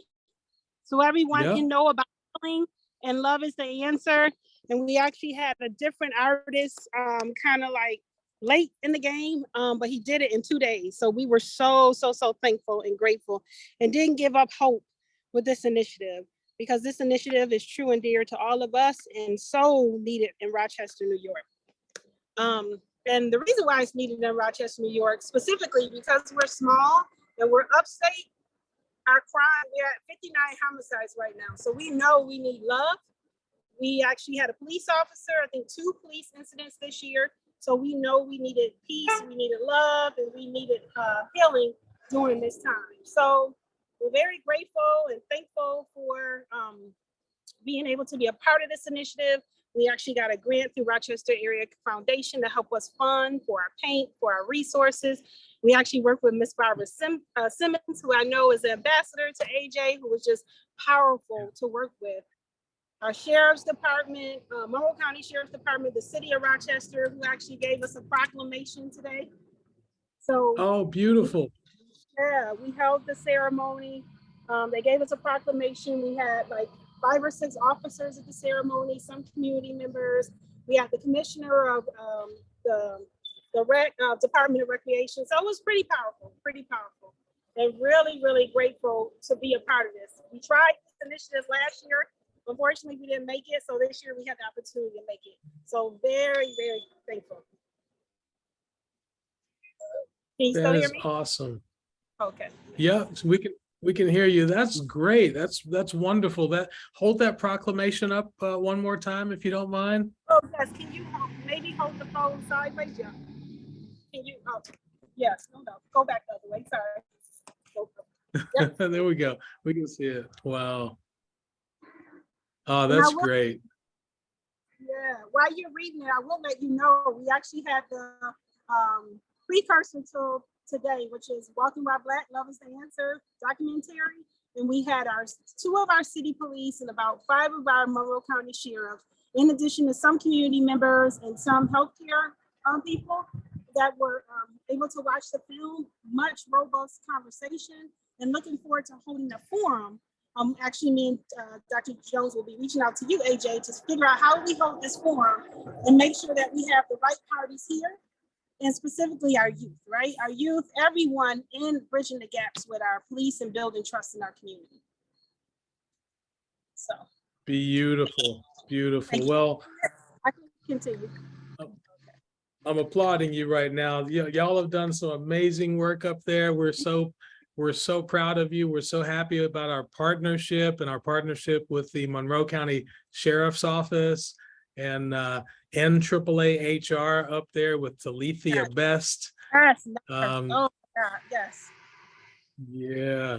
That was a big contribution to this. This is how we got the Lewis Street Recreation, YMCA to be a part of this and sponsor and help us with this initiative. So Talitha has just been amazing and is such a mentor and true and dear to me. And your mentorship and guiding us through this is so powerful. We can't thank you enough. We actually propose that we get you here to Rochester and that you be able to speak and let people know what this initiative is. So we got to find money, right? But that is our hope, that we can bring here and actually speak about why this initiative is so important. And I believe it's the first in upstate New York. Yes. Oh, we lost you. Oh, you got me now. I was saying that I believe we are the first mural in upstate New York. I know there was many downstate. Let me see. Yeah, that's right. The first one. So awesome work. We lost your picture, but I can still hear you. Okay, it says the host has took my video off. Oh, that's weird. Let me see if I can help you there. Okay, I'm pressing ask to start video. Okay. And maybe it'll come back on. There we go. There we go. The host has to say, okay, yeah. So yeah, I was just saying that because we were first upstate, it was pretty powerful. Many people didn't know the backstory. I talked a lot about you. I actually read your first page in the book. I brought the book. I don't have it on me now, but I quoted some of your quotes and while we were here talking. So it was pretty powerful, and people are like, yes, we want to actually meet you and thank you for this wonderful movement. But when it started, sad why it started, but grateful that it started and these candid conversations are being had. Yeah, we deeply appreciate you, and we're looking forward to seeing the completed work. I know it's looking beautiful now. It's going to be even more beautiful when it's done. Yeah. But I love that this is something that's taking a little time, right? Because people can build relationships. If it only takes an hour, you're not going to be able to build that much of a relationship, but y'all have put in a lot of work over an extended period of time, many weeks and months of meetings and planning. And Dina, what would you say about that? What has that process been like for you all? And has it helped in the relationship building? It has been a lot. The process has been a lot, but grateful, and the relationship building with our policing, specifically our Monroe County Sheriff's Department, has been tremendous. We have talked about more partnerships, things that we could do together, and really be able to be there for our neighborhoods, specifically now. Like I said, in our inner city, it's really plagued with a lot of violence for a small community. 59 homicides or 58 homicides is something we just don't want to hear. And so whatever we can do to bridge those gaps is, like I said, 2 police incidents happened this year where police lives were taken. One was taken, one was legally blind. But making sure we have the right people on those calls and ensuring that the right people are responding, and it's a mental health issue versus a policing issue, and just having those conversations of what we can do better as a community when we see something and take more initiative to even help our police. Beautiful. And can you share a little bit about the work that your organization does throughout the year? Because you do a lot more than just painting a mural, right? Yes, yes. So our mission, Monroe County Family Coalition, the mission is really to bridge those gaps with key stakeholders, our policing, and really work with our youth at risk and families. And so what we've been doing, we just had a back to school bash with over 500 people and attending from that.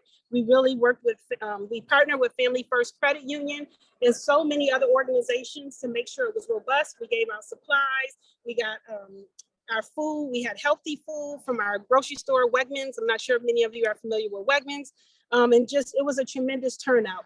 We also are partner with like Monroe Community College to give a presentation of why our services can be needed and how we're working. So we're really bridging those gaps by working with other organizations who may do the work, but making sure that families and youth have the resources. We've done financial literacy, and we're just trying to find ways to get more funding so we can continue to do the work and provide wellness, provide a center where people can come and not necessarily have to pay. The pay will be by income, but those are things that we're slowly trying to work with and learn how that funding stream works. We're really, really new grassroots, and we're just thankful in a year since we've like a year and 4 months now that we've got 2 grants. So really thankful for that. Beautiful. Beautiful. Dina, how can people learn more about you? Give me your web address so I can put it in the chat. Sure. It's mcfcinfo.org.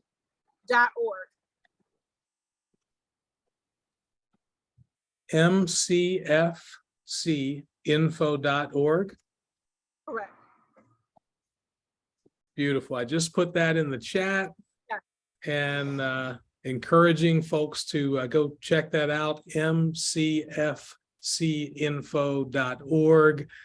Dina, thank you so much for all the work that you're doing and creating that beautiful work of art that's going to bless your community and inspire people to put love into action for many, many years to come.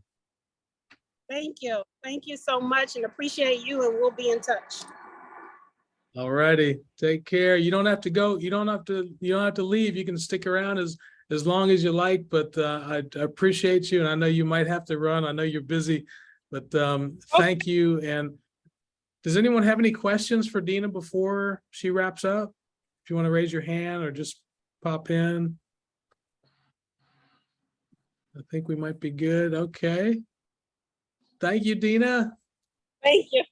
Bye. Talk to you soon. I'll Okay. stay on. Take my video Very off. good. Okay, very good. Randy, my man, what do you think, brother? I know you spent a little time in upstate New York yourself. Well, actually, I did have that thought. Yes, the Wegmans. I have an association with them. They're a Cornell family. So okay, and I wasn't going to say that, but since you called on me, I just want to let you know that that Bob Wegman sent all of his children to Cornell to learn how to run the grocery store. Oh wow! and yes, and Rochester is a city that has had its struggles in recent decades with the collapse of Eastman Kodak and several other really big industries, and that's been a challenge for the city. So it's wonderful what Dina's doing there, and you can tell that it's very dynamic and that she's doing good things. The other thought that I had about upstate New York is the trauma that that the city of Buffalo experienced with the mass murder several months ago at the Tops grocery store, and how horrific that was to the city of Buffalo and to all of upstate New York. What a horrific experience that was, because upstate New York generally is not associated with crime, and it was tremendously traumatic for that whole region. And so I'm very glad I realized we're talking about Rochester and not Buffalo, but the cities are all intertwined, and they all share a lot of resources. And because there are a lot of smaller towns, especially in the Finger Lakes, farther south of Rochester in the Finger Lakes, that do a lot of things together. So that was very poignant. Yeah. I've got friends up there, many friends in that area, both Rochester and Buffalo, and in between. The distance is not that great. And when that tragedy happened, people don't realize how much violent acts impact an entire community until they have to live through it. And I wish that that we would all feel it as if it was happening down the street from us, because it's such a big country, so many people, so much space in between, 3,000 miles from coast to coast. And we're so inundated by bad news every day on the news that I think we're desensitized, right? But I can tell you that they're not in the news anymore because so many other tragedies have taken place since then, but the need is great. There are families there that are hurting, that are still hurting, that will be hurting for a long time, and they just need resources. They need love. They need people to wrap their arms around them and be there for them. And I know, Randy, with the work that you're doing with Cornell, that you're making a difference in some of those families' lives. And it's just so good to see folks like Dina and Talithia and others working together up there to make things better. We actually financially supported the police athletic league and activities league up there in Buffalo. A good friend of mine is with a company called Encore Golf. They make the best golf balls on the planet. They don't pay me to say it. They just help my game so much. I got to give them a plug. But they're up there, and his special someone works for the PAL there. So we've had talks, and we're going to continue to support them with finances and other resources as the days go on. Yeah, very good. Very good. Yeah. Yes. So I'm going to bring Bill Gardner to the table here. Bill, if you want to, I think you're unmuted. I'm going to put you on spotlight. Let's see here. How do I do that? Where's my put in the spotlight button? I might have to take you off spotlight, Randy. Let me see if I can get this to work. It's not letting me for some reason. I knew there'd be a glitch somewhere, but that's okay. We'll keep going. No one's going to steal our rainbow. Bill, can you hear me? Yes, I can. Oh, good, man. Good. So I just wanted you to share a little bit, brother, because you've become part of the family. You're not in New York, but you are in that place that starts with a W that I can't say properly. If you want to share the name of it, Worcester, is that it? Worcester, Massachusetts. Worcester. Yeah. You know Nat's going to give me a hard time when he sees this. That's right. We can count on it. Yes. Yeah. Bill, share a little bit about yourself and what the film has meant to you.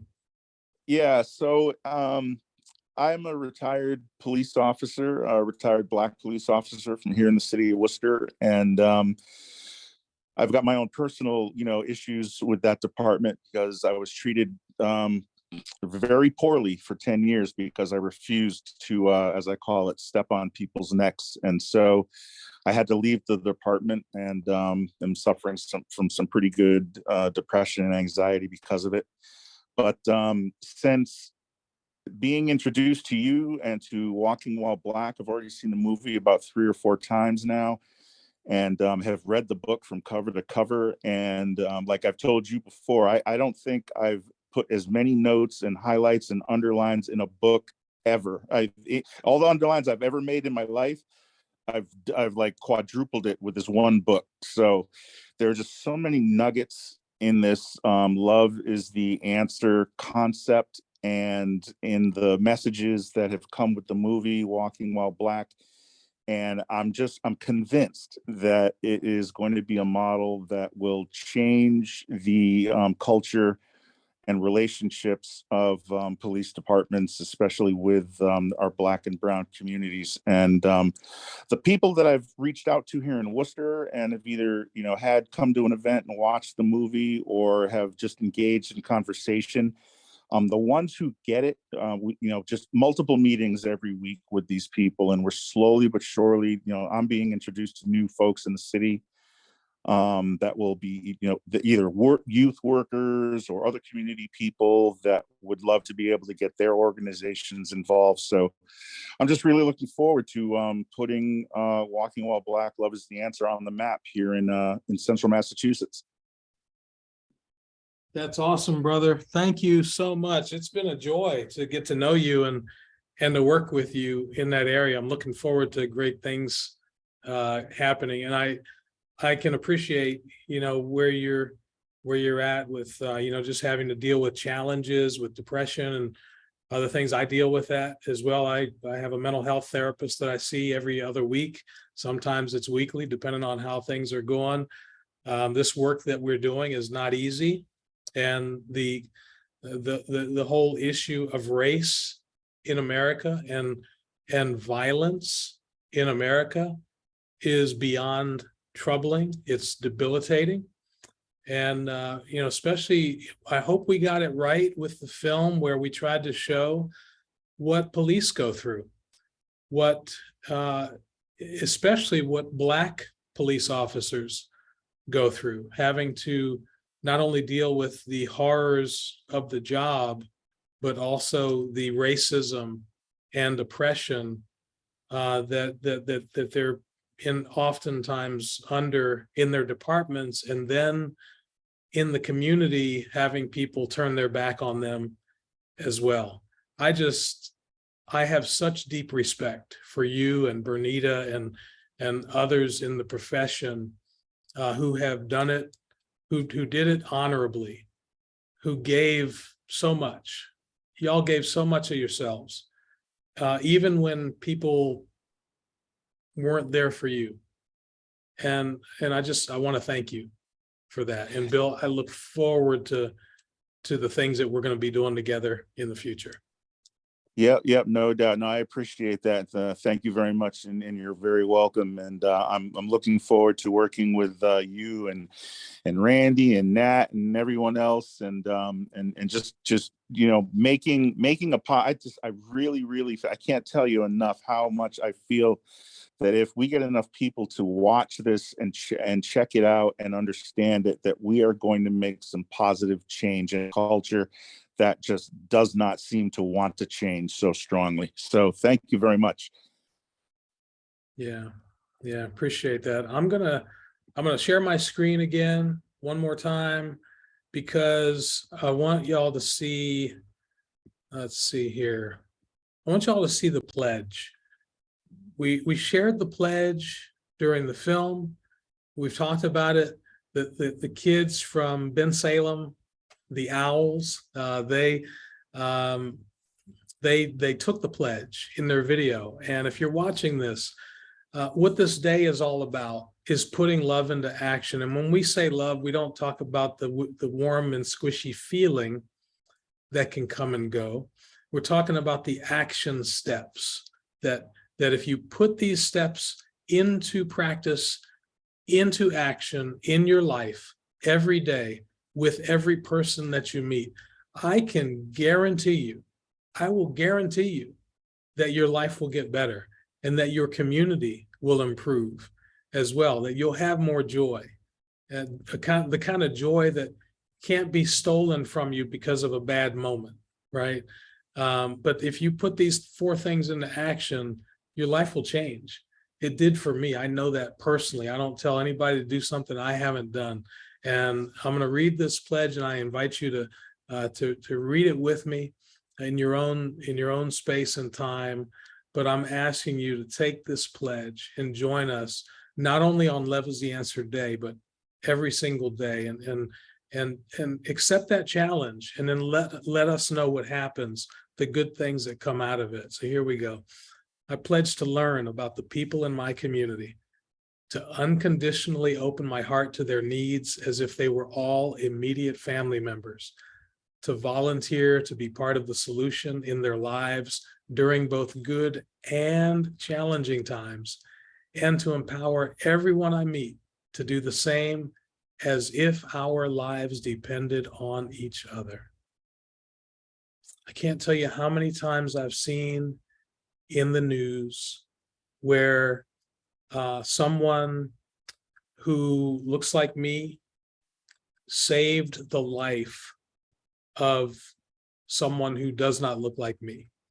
And every single time I think, wow, under a different circumstance, would that person have locked their door to their car as that person who just saved them was walking by? Would they have clutched their purse a little bit tighter? Would they have walked to the other side of the road because they were afraid?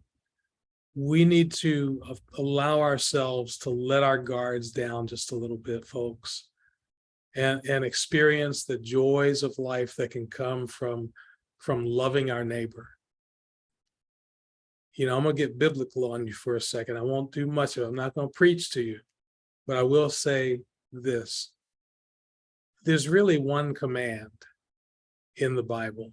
And forget about the 10 commandments, and forget about the hundreds of pages of text, and forget about whether you think it's made up or not.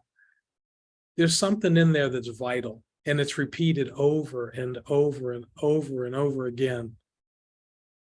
It's to love.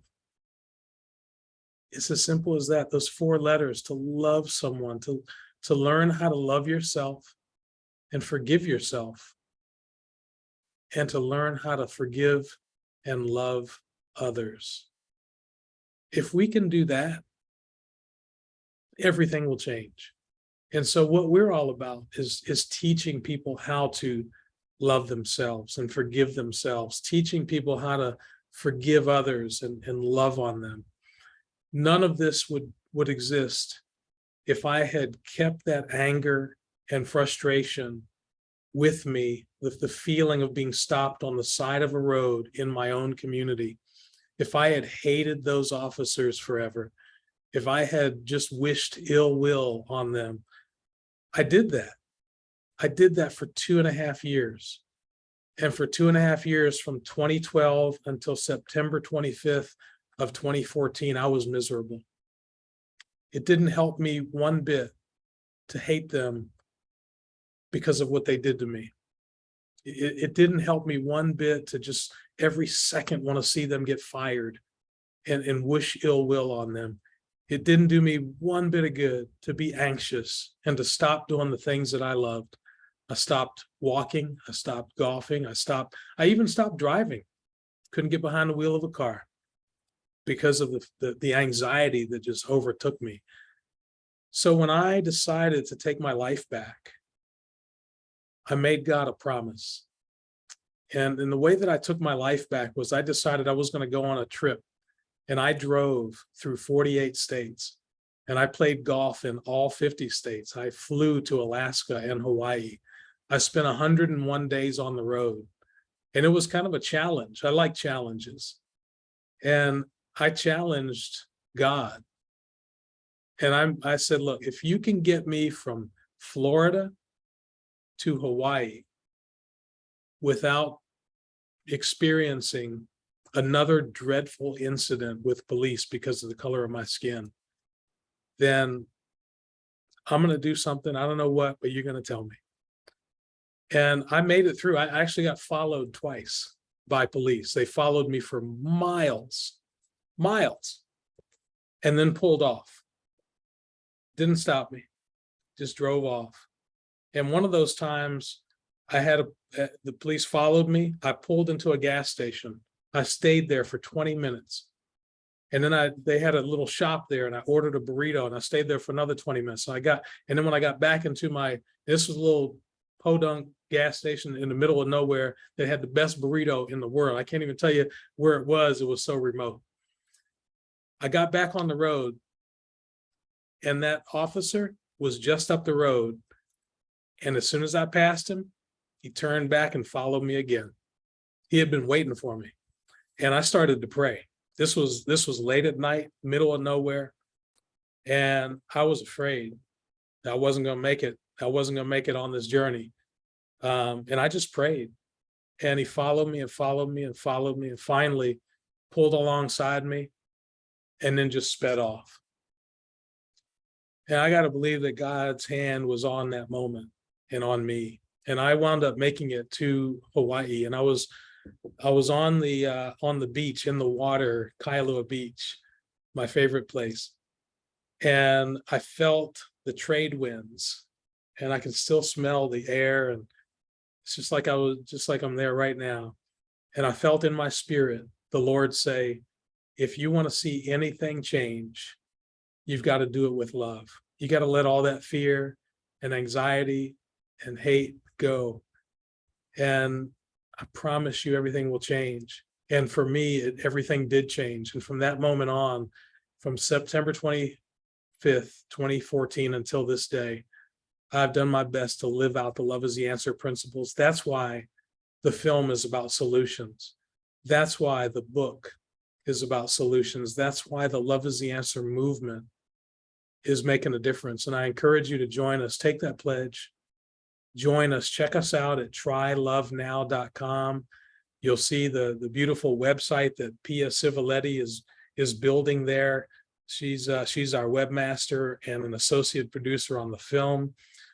She built the previous website, which is loveistheanswermovement.com. It's still up, but we're transitioning everything over to the new site. All that work will be done in the next month or so, but it's looking good. It's looking really good. You'll see Kona, the love dog, our mascot there at trylovenow.com. We've been reaching out to middle school, high school, college, adults, but with Kona, the love dog, as our mascot, we're going to be reaching out to middle school, elementary school, preschool. Our goal is to reach people from cradle to grave, from 1 to 101, to teach them how to love themselves and love others. Anybody else we got about a half an hour left on the Zoom. And Bernita, thank you for putting Matthew 22:39 in the chat. Love your neighbor as yourself. That's where it's at. Yeah. I want to open it up. I want to open it up for anyone to speak.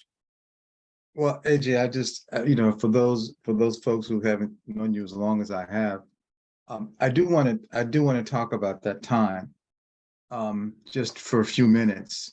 And we were, while you were driving up across the country, we were texting each other back and forth, and we were talking about this dark journey.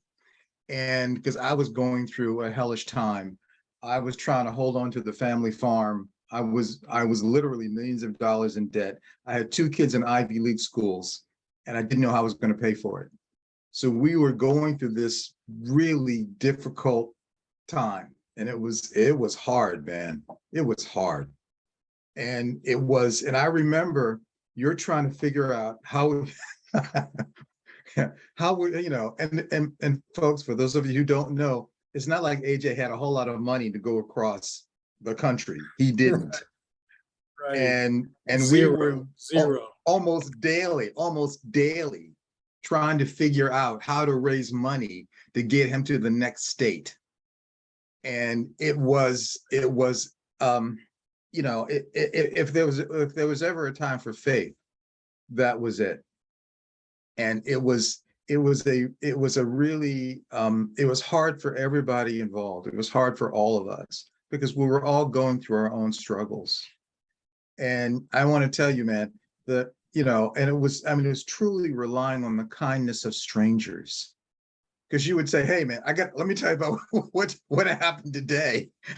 Somebody opened their house and, you know, let me sleep on the couch and gave me something to eat. And then I got back in the car and I drove another 300 miles.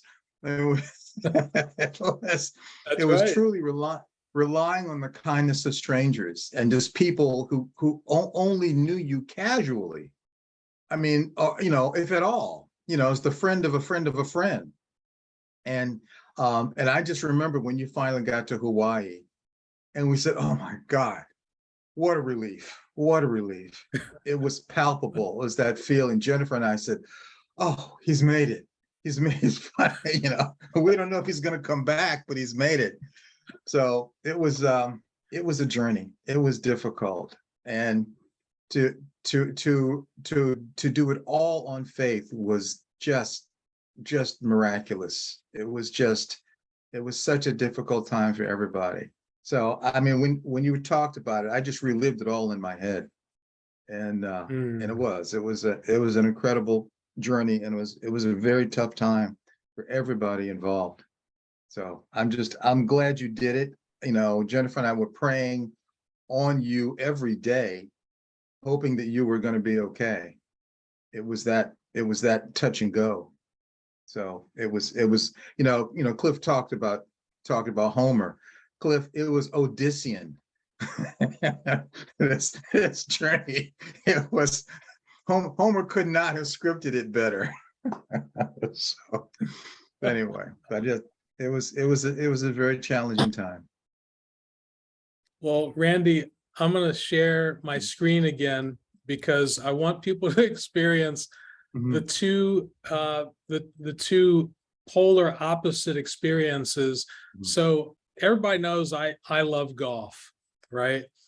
And I play often, not as often as I'd like, but I've been in golf media for a long time. So I write stories about golf experiences and things like that. So I get to go to some special places even when I'm broke.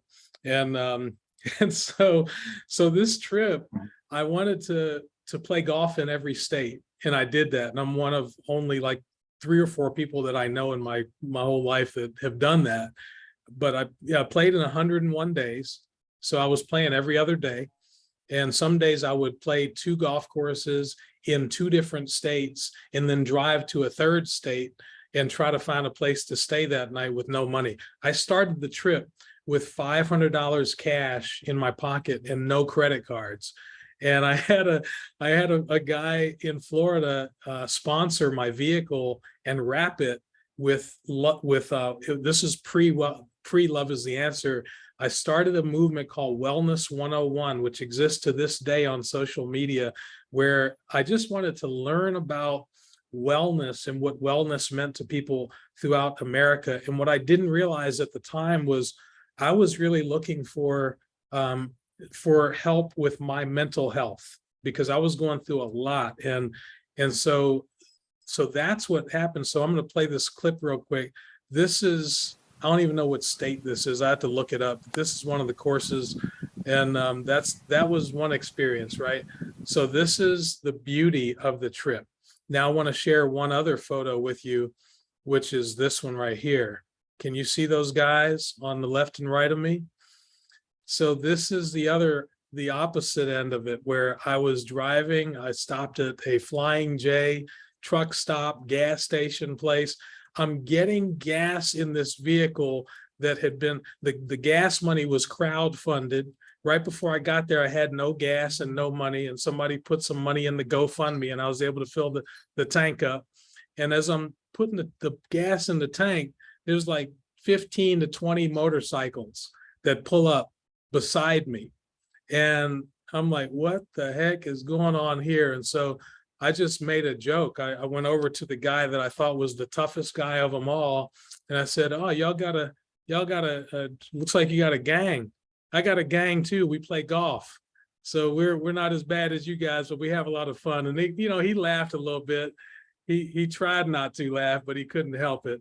And then I got in the conversation. Now, the guy to my left, the one with the brown pants on, he was really curious about Wellness 101. And so I started talking to him, away from the other guys, because I don't think he wanted them to hear his weakness. He said, man, I've got injuries from head to toe from fighting, from bare knuckle fights and so forth. And he said, I'm in pain all the time. And if there's anything, you can give me advice or whatever. And I said, brother, I'm gonna pray for you. And I'm gonna pray for your safety. I'm gonna pray that you get healed physically, and whatever else is going on in your life, that you would be fulfilled and you would be a positive person. And he teared up. This big burly guy with the 1% logo. 1%ers are the baddest of the bad. These are not nice guys, but they're people, they're humans, they have hearts, they have dreams, they have aspirations, they hurt, and this guy bared his soul with this black brother on the side of the road that he knew nothing about. This other guy on my right with the beard, the long gray beard, he was ferocious. Like he refused to acknowledge anything. He didn't speak back to me when I said something to him. And finally I said, hey man, why don't you take a photo with me? Just take a photo with me. And he came over and we took this shot. And these guys, they wound up asking me if I needed anything, if I was safe on the road, if I needed their assistance. I'm like, I'm good. But you guys, you take care of yourselves and make sure you do something good for somebody else. And I don't know what became of them. I don't know where they are now. I don't know whether they're alive or dead. But I've been literally praying for this guy, especially the guy in the brown, every day since that meeting. And I don't know if I'll ever hear anything about him again or whatever. I know that, we probably are not running in the same circles or have the same lifestyle, but who knows what has happened since then. And maybe one day God will, reintroduce me to him and I can stop being curious and find out whatever happened. But I wanted to share those two photos because of this and to talk about what Randy said, is that there were a lot of things going on during that time. And I stepped out on faith. And together we made that journey. Randy and a bunch of other people that I would communicate with. Randy, I talked to more than most, but there were some other folks that I talked to on a regular. And we just kind of helped each other through that time. And to be able to get from coast to coast, starting with $500 and no credit cards, to be able to get there safely in one piece, to be able to fulfill the dream, to complete the mission, meant so much. And this is really the start of Love is the Answer, because it was at the end of that trip on the beach in Kailua Beach in Hawaii, where, really God spoke to my heart and said, do everything with love. He had been protecting me the entire journey, the entire way across country. And to be able to make it in one piece, like I said, just unbelievable. But that was the start. That was the trial by fire that led to this movement, this Love is the Answer movement taking place. So yeah, Randy, thank you for sharing some of those memories, man. And I want to encourage you all. When you saw that photo, you're probably thinking, what the heck is wrong with this guy? Why did he do that? Amazing and beautiful things can happen when you just talk to someone that doesn't look like you. It might not share your same values. You don't know what's going on inside their heart or inside their mind until you share your life with them. Do life with them. I encourage you to do that. I encourage you to find someone this week that doesn't look like you. It's not from your same neighborhood, that may not share your values or your political views, and do something nice for them. It can be a small thing. It can be a cup of coffee at Starbucks. It can just be a smile and a hello. It can be a, how's your day going?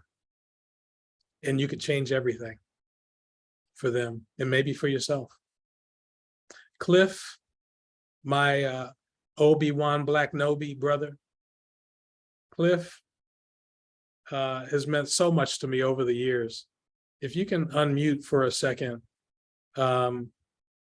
You know, Randy was in Colombia when I was stopped by police for walking in my own community. Cliff was there as well. We got to know each other. Cliff spent many years in Hawaii. And we had countless talks at the lakefront in Colombia and other places, just talking about life, talking story, as they say. And Cliff, share a little bit, man, about what, because the birthplace of this movement was Hawaii. And as you can tell by my attire and my background, it means a lot to me there.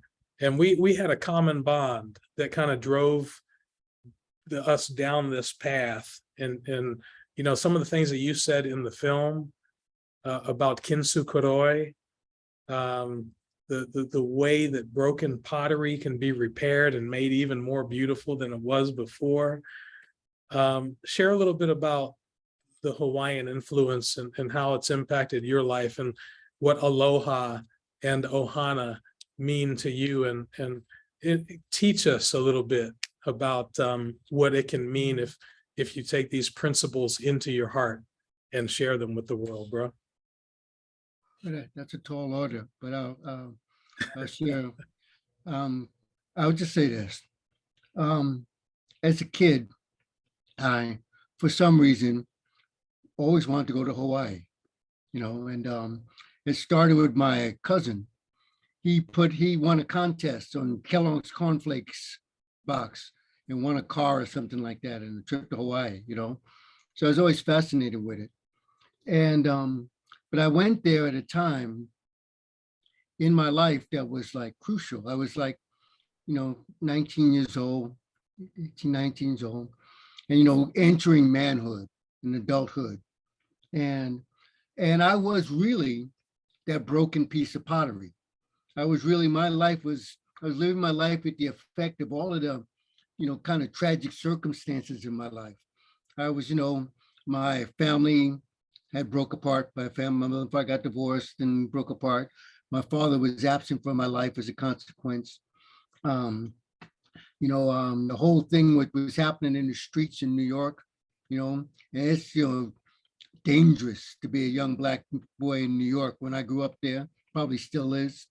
I think of a parallel to like being, you know, a Black kid, young Black kid living in Baltimore these days, you know. And I was broken in many ways.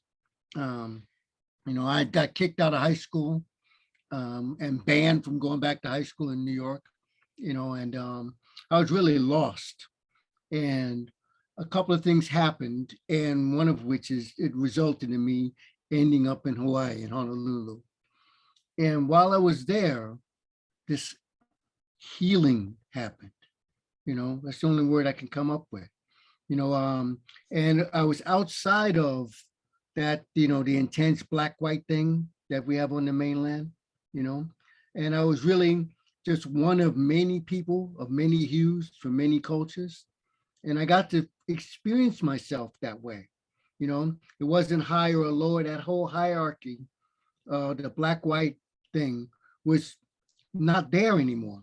I mean, it was there, it was still America, but I was with Asian people and Latino people and Polynesian people and Native American people and Euro-American people and Black, we're all there and we all kind of lived in many ways on the same level. It was this mutuality and this respect that I did not experience as a young kid growing up on the mainland, you know?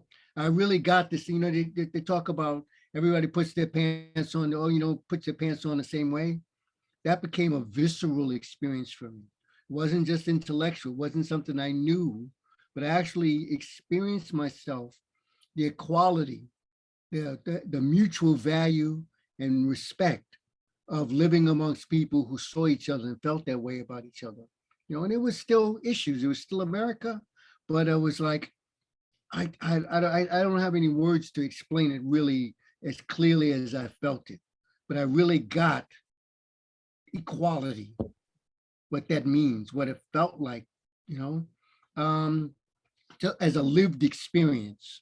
And it changed everything for me in my life, you know, how I saw myself, how I saw everyone else. So that was one of the great gifts of it. When you talk about aloha as an experience, as a word, that is, to me, it's not a word. It's a place to come from in life.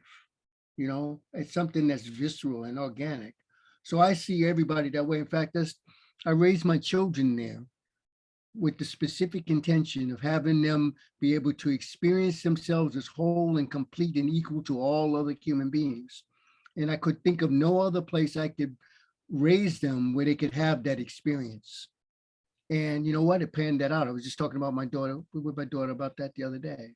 She really gets that who she is on the same level with everyone else. And it's not intellectual, you know, and it's like something from within out, spiritual. And I've traveled all over this country, you know, and been with people from all over the world of all kinds of races, backgrounds, cultures. I've been blessed in that way. My life has been in what we call a color koa, you know, where all the people, all the races, all the colors are all part of my experience, you know, and I can think of no other place that I know of where that would have been possible, or I could have raised my children to experience that, you know. So I feel so blessed to have had the opportunity of lived there for 40 years, you know, and to be recognized by people there as one of them, you know, as a brother, as a friend, as kama'aina, someone who lives from those principles, you know. And the other thing, I think the great thing that I think about it, it also calls to me the possibility, the great possibility that America is. I mean, people here are from everywhere. There is no place that you can, there's no place on earth that I know of, basically, in my experience, where you can't find a person in this country whose roots lead there. You know, we are humanity in its fullest expression. That's what it means to be an American, you know. And the possibility is that we actually discover the power and beauty of that, you know. And Hawaii, to me, my experience there is like the microcosm, you know, micro expression of that macro possibility. I don't know if I'm saying that really well or not, but you know, and I live in that opportunity, that possibility, you know, and I think that's what Hawaii really has to share with the world. When you talk about the word aloha, you know, really it's the word is rooted in the breath. You know, it's a meditation, you know, aloha, ha is the expression of spirit, you know, and it's about a connectedness. It's about respect for all people and all cultures as a lived experience, not an idea, but as a way to be with one another.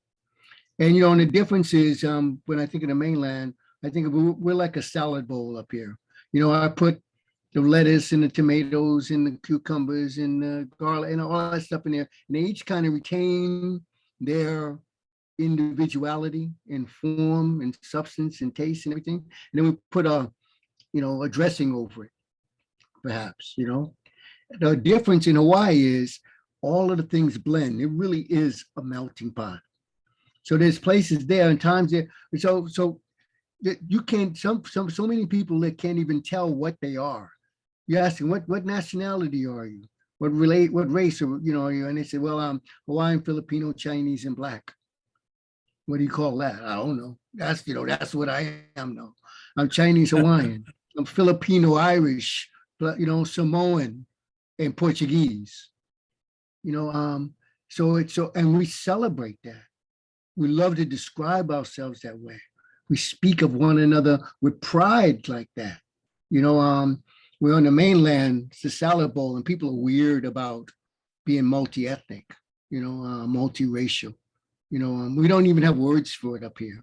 And if you talk to someone, they don't recite all of the beautiful elements of their heritage and ethnicity, and many times they pick one above another, so that they can identify with that group and be identified with that. So for me, living there was one of the most healing experiences of my life. I got to experience myself in a way that would not have been available to me on the mainland.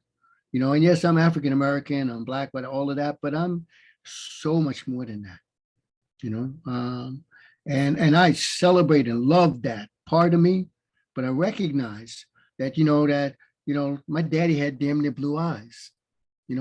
I have my children are multiracial, and when I go back in my family's history, I have a picture from the 1800s, just right after slavery, of my great grandmother and her 11 sisters, and they look like my daughters, who are half Irish and half Black, and whatever else is mixed in there. If I put them next to their 11 great grandparents, you could not tell them out, or put next to my grandfather or my great grandmother. But the difference here on the mainland, I don't know the mix. We can't celebrate it all. We're kind of isolated out. But anyway, so I'm talking too much here, but so there's a gift that Hawaii could give the world, and that's the gift of that experience of us actually being whole and complete with all that contributes to us, and to one another. I mean, I see this country and I see this incredible possibility for humanity, if we all, and not from this Rodney King can't we all get along thing, but I mean, really celebrate the fact that we really truly are a nation that represents the entire world, the sum total of humanity. And in that is a possibility for us to take the world someplace really extraordinary, beyond the things that separate us and divide us. So I don't know if that's the answer to your question. But I feel so blessed to have had the experience of living there and getting that. It made me as a man, as a human being, feel whole and complete, and able to honor that in everyone. I'm always curious about people. I don't do it as much on the mainland, but I'm always curious, to ask me, who are you? And I want to hear all of it. I want to know that, what your backgrounds are, but all your backgrounds. But people up here, a lot of us don't know, are not. People take that as almost offensive in many ways up here. They resist it, But in Hawaii, it's something we celebrate, and so I think that's a gift that it has to give to the world, And then when you plan to build a center there for this whole notion about love, I mean, how many cultures have love as a way you greet people, aloha, and have love how you say goodbye, aloha, and let's say love is a way to welcome you, aloha, one way to be with you, aloha. I mean, that's the essence of it. And it's not just a word, it's a breath, it's a meditation, it's an expression, and it's a possibility that we could live into. And so I keep saying I'm gonna shut up. Let me shut up. I'll just leave it there. Thank you, Cliff.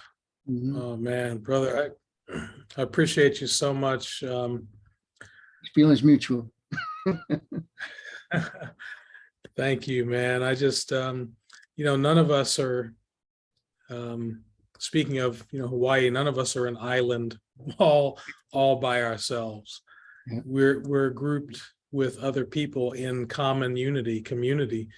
And I see some hands up, so I'm going to go to a few of those because we're running out of time. We are going to go a little bit past 6 Eastern because I want to make sure that everybody who has their hands up gets a chance to speak. But Cliff, on the heels of what you just said, I want to share something with people, which is my full self. This is me right here. this is what I'm made of. Nigeria, southern and eastern India. My grandfather came to the US from Calcutta, India. I'm a quarter Asian. England, Wales, Northwestern Europe, Cameroon, Congo, Southern Bantu peoples, Benin, Togo, Mali, Ireland, and Scotland. Every March 17th, I changed my last name to O'Ali just for the day. Norway, Senegal, Ghana, Sweden. Who am I to hate anybody? Right. Who am I to not love the world? You know? Cliff, you have just been a dear friend, and I'm just thankful that more people are going to get a chance to hear your wisdom. So thank you for the time that you've spent with us. Thank you for being in the film, and I look Thank forward you. to us making a difference when we open that Love Institute one day in Hawaii, a place where people can come and learn about love at the fullest, and then take it to wherever they're from and spread it. Yeah. And you know, you would ask me about some people over there when we sometime soon in the future, I got some more names and some awesome people to pass on to you, who probably love to get with you on a project over there. Yeah. I was struggling to find their names before, but I got it now. That'll work. I see Becky's got her hand up. Becky, I'm going to put you on spotlight, and then Damien and Randy, I think he had his hand up as well. Thank you, Cliff. Hi, everybody. I didn't just meet AJ when he did the movie. I met him through Wellness 101. I was the co-chair of the Commission on the Status of Women for Santa Monica, and I met him in Pasadena because the person that he was with in there was from one of the radio stations that I worked with, because I worked in advertising for the music and the boxing industry. God does everything. He's listening at all times, AJ. Trust me, he ordered every step. I always say he connects the dots. We don't know what the dots are, but he connects them. As far as Hawaii, I went to Hawaii before you went, because my brother was stationed there in the Air Force. Then my daughter did a destination wedding there. So as I say, God has ordered this. I'm just right there. I'm one of those dots that he connected to you. As far as our film, right now what I do is I work with not only human trafficking, but I work with the LAPD's Days of Dialogue, which are cadets, and the LAPD stakeholders. And what I've been doing for the past 3 weeks with the cadets is telling them about Love is the Answer, pulling it up on my phone so they can actually see, because I want them to join. I've given their leaders the book, Love is the Answer, so they can look through it. Nice. Because Cheryl Dorsey came from LAPD. And as soon as they hear that, their eyes perk up and their ears perk up. I said, so you guys really need to see this. I said, because you keep saying that the cadets keep saying they want to be part of the community. I said, this is the only way you're going to be a part. Look at Love is the Answer and you'll find out. So everything is in order. Thank you. Thank you, Becky. Thank you. You've meant so much to this movement, and I appreciate you. And if any of you are looking from the Santa Monica, Malibu, greater LA area, definitely connect with Becky, because she is a mover and a shaker, knows everybody, and can help you to put love into action in the community. Thank you so much. Damien, you've got your hand up. Thank you. You're doing amazing work, and I'm glad to be here. This is my first Love is the Answer. I got introduced to Dee. I actually came to one of your workshops. And I think it's amazing that you're resilient in your ability to teach love and use love as the answer. I have a question. What advice would you give like a 15-year-old, 20-year-old, 30-year-old, 100-year-old person who is struggling with their own, I guess, feelings of anger or resentment to keep tapping into that love? Because you were able to tap into what made you continue to stay in that realm and that space of love. And like, even Cliff, you can answer that because you got this sense of peace. And I'm from New York and I understand that level of peace, it's amazing, and I salute you for it. So I'm going to be quiet. What's keeping you and telling yourself to tap into that you can share? Was that for Cliff or for me, Damien? Both.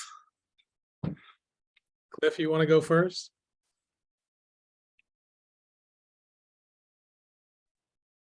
My answer for that is the people who came into my life.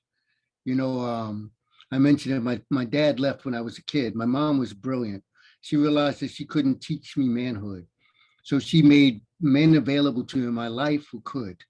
I had uncles and grandparents and other men, people that she grew in my life. And so from a child, I was always open to that. And AJ mentioned the PAL. My family moved into the hardcore ghetto when we said, and I had never lived in a place like that. And there was a place, a PAL, it became a sanctuary for me. It was just a group of cops. I'd show up, this little 9-year-old kid, walk blocks by myself, and AJ went to the police station, sent me a picture, matter of fact. You remember that, AJ? Mm-hmm. And Yep. and they were just, they just kind of, wrapped arms around me and lifted me up. And then I had other people just show up in my life. So the peace comes from being open to guidance, being open to support, just kind of like the question you're asking, being in that question, being open. AJ mentioned, the cup of coffee in Starbucks. That is literally how we met, and that came from what I learned from other people. I came to a new community and I just sat down with it and said, okay, I'm going to go open myself up. So I show up at Starbucks every day just to see who showed up. And look who showed up. All of y'all, AJ and all of y'all. And I mean, it's extraordinary experience knowing this brother and watching this movement just emerge from his heart, from his peace. I watched the peace, he mentioned, being angry, and now coming to this point, I kind of got to observe that, that transition, that transformation, and then have it touch my life, you know what I mean? And, so I don't know if I'm giving you a precise answer or not here, but, just allowing people to touch me and inspire me, and sharing their peace. If I did anything, it was that. But really, is what just this, we're surrounded by love, really. We're surrounded by peace. We're surrounded by brilliance, we're surrounded by love. But if we're not open to it, we're not present to it, like AJ took that risk traveling across country. I mean, that could not happen if he just open him up and say, okay, I'm down, I'm out. Let's see what, and I never would have met him. I didn't say, okay, I'm going to go get me a cup of coffee at Starbucks and see who shows up, so I don't know, I'm talking too much here, but that's, that I think being open to love, calling it forth, seeking it, wanting it, even if you don't know if it's there or not, but it's like, that's the simplest and kind of clumsiest answer I can give you. Well, that's a beautiful answer, Cliff. For me, I grew up in a household where my dad was really good at making money, and getting people to respect him, but it was through fear. And then my mother on the other side was very loving, and just I tell people sometimes that I had heaven and hell in my household. And my father, we made amends towards the end, and he accepted Christ and he changed. I forgave him, and for all the things that happened. But there were times when, as a child, I didn't think I was going to live past the age of 10. I thought that the way that I was going to die was that my father was going to kill my mother, and then kill my brother and my sisters, and kill me.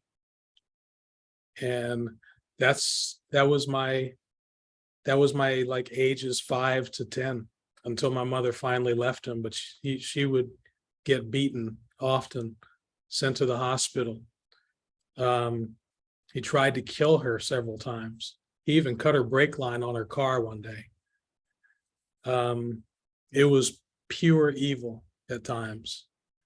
And I was really on the verge of losing it as a child, if not for my mother and my older brother, primarily. So I saw the worst. But then I also saw God work miracles in our lives. I saw him protect my mom. My father died years ago. And like I said, it ended in a good way. But, he did pass away many, many years ago, 2004, in fact. My mother's still here at 92 years old. God is still blessing her with good health, and she's still active, still driving. She's still active with National Council of Negro Women and other groups. She's still active with 19th Street Baptist Church in Washington, D.C., our home church of 5 generations. She's still loving on people. I have her on Zoom from time to time, and it's just people are amazed at her. She's a wise, beautiful woman. I have to believe that there's hope, that bad times will end, that good times will come, that the sun will come out, because I've seen God work that in my life. I've seen God work that in my family. And, that's why, for me, that I believe that you just press on and continue to hold the faith, and know that no matter what situation you're in, no matter how bad it is, that there's something better coming. That cloud is going to roll away, and that sunshine will come down, and a rainbow will come out, and it'll be sunny again. So that's it for me, Damien. And I hope that can be a blessing to some 16-year-old out there that's thinking that their life is about to end, that there's no hope, no promise. I didn't know what was going to happen to me. Even as a teenager, I was lost. Sports kind of kept me sane. By that time, my father had, he was out of the picture, and had my coaches and my teammates. And then 17, 18, graduating high school, wasn't going to college, didn't know what I was going to do, and I decided to join the military.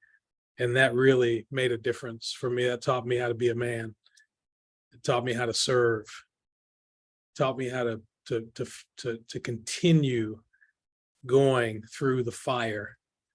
And I'm just thankful that I never gave up, that I kept moving forward, because things did get better. In fact, the past 8 years since that pledge on that beach in Hawaii have been the best years of my life. And I don't want to see anyone deprive themselves of living their best life. I tried to take my life when I was young. I tried. And I'm thankful that I'm still here. I've had guns pointed at my face. I'm thankful I'm still here, you know. So for any young person or anyone out there who's struggling right now, I will tell you that there is hope. You got to have it. Talk to me, talk to anybody that you trust that's close to you. Talk to Cliff, Randy, Damien. I mean, you're doing that every day with people. Dee, Bernita, everybody, Nelson, everybody who's on here, Becky, reach out to one of us, any of us who's on the Zoom, if you're having any doubts about how you're going to make it through, and we can help you. Yeah, I hope that helps, Damien. I rambled a little bit, but I hope it helps. It was perfect. Thank you. Thank you so much for sharing. All right, my friend. I'm going to share. We're going to wrap up in a minute. Randy, I know you had your hand up, so here's what I'm going to do. I'm going to share my screen one last time just to share some really cool pics. I want to show off Dee's dogs. They're all dressed up for Love is the Answer Day. Go ahead now. I'm going to show off what's going on in Ypsilanti, Michigan, with a beautiful painting of a mural. There's Nat Alston, the chairman of National Association of African Americans and Human Resources. He drove from Maryland to get to Ypsilanti to help them paint that. There's the proclamation from Ypsi from Mayor Lois Richardson, one of my favorite people. There's Mayor Lois in the middle there. There's Gail, who runs Educate Youth, a group that we're working a lot with, and a representative from Mentor to Youth. And I'm going to close with this photo. This beautiful young lady. They're painting that mural. Thank you all for participating if you're watching. And I'm going to give everybody a chance to say final words and a goodbye. And then if each of you want to take a moment to say something, just raise your hand or chime in, and I'll close us out.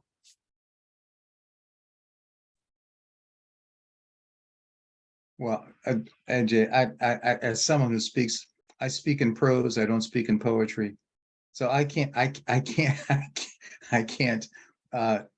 top what you and Cliff have said. So I'll just say aloha. That's beautiful, man. Thank you, I'm Randy. out.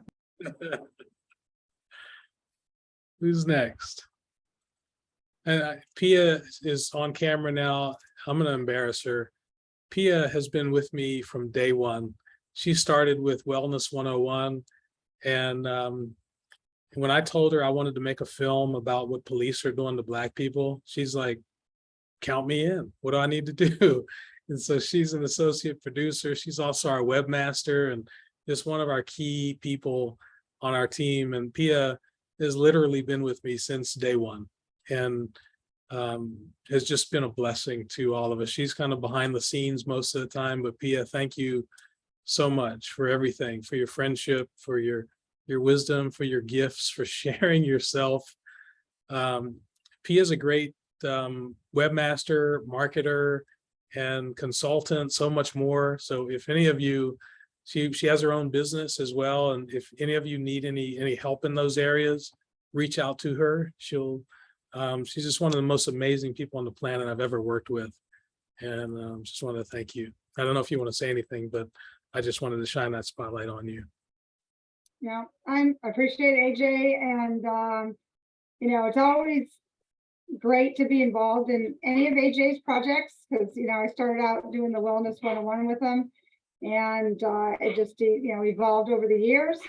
And although I obviously love the wellness stuff, but I don't know how else you could say is that, like, literally love is the answer, not just to an issue with racial profiling or certain communities. Love is an issue all over the world, and that's why this project is important to me, because I really do think that it's the solution to every problem we have, really. And I can't wait till we get to a point where this day has 1,000 people on this call. and there's not enough time for everybody to talk. And it's just, it's just a big old love fest. Or we're in person and we're televising Love is the Answer Day. That's, that's where I want to see this go, where it's like everybody waits for this day. So I'm happy to be involved, and thanks, AJ. Love you and Jane and everybody else on the team, and happy to be here. Thank you, and happy birthday again. You celebrated your birthday a little earlier this month. Happy birthday. Thank you, thank you. Nelson, my friend. AJ, my first Love is the Answer Day. I just, It was awesome. yeah, we just want to thank everybody. This was a tremendous experience. I can't wait to buy that textbook and read it. I will read it cover to cover. I'm an avid reader. I can't wait to share it, not only with the people who work in my department, but I will absolutely encourage our school district, to use that book in their curriculum. And, the superintendent and some of the school board members were at our, mural today to help us finish it. And I'm just, everybody, I'm so impressed. Thank you.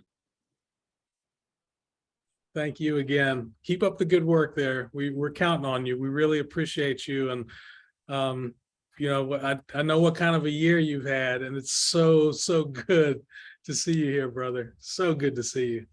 Same. Thanks, AJ.